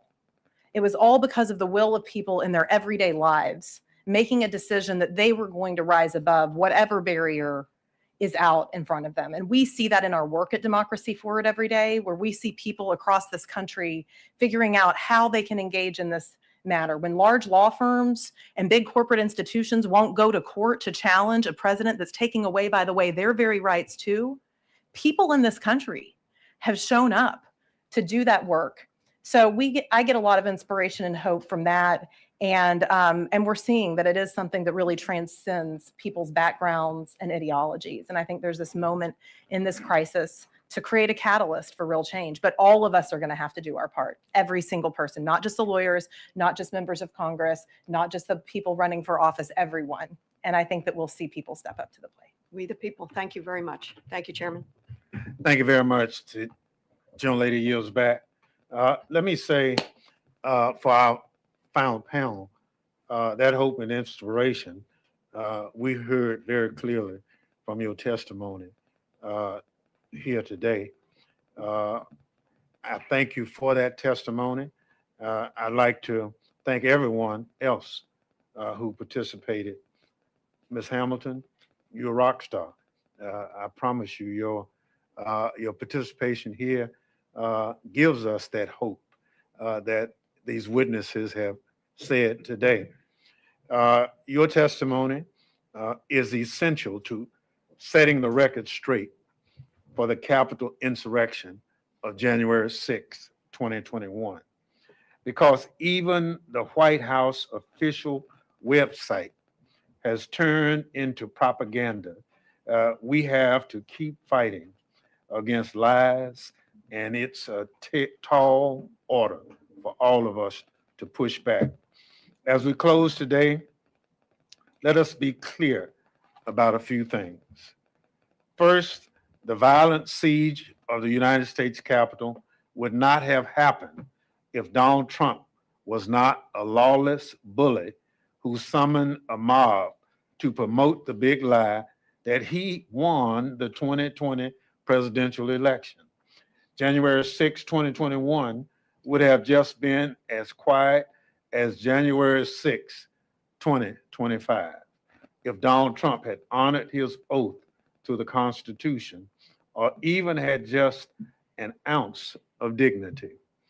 Second, Donald Trump's lying and lawlessness continues till this very day, and our democracy is in peril because of it.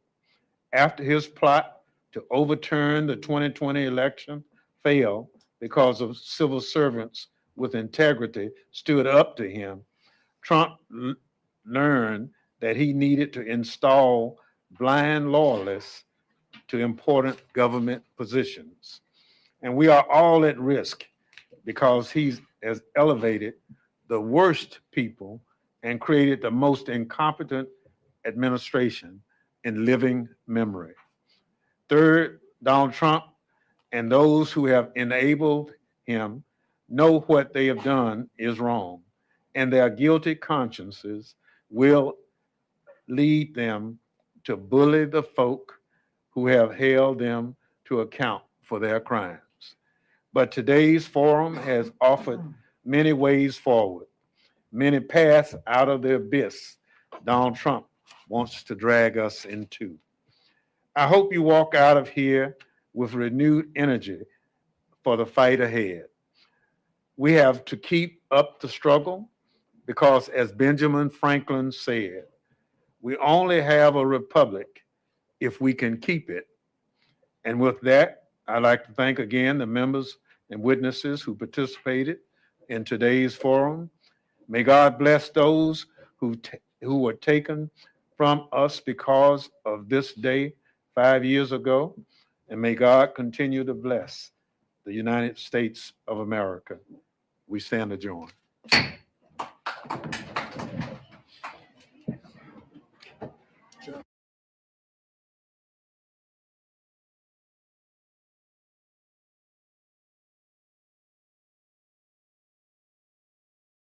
How long it takes a beginner like my dad to go from beer belly to get ripped again with Tai Chi. How old is your father? He is 56.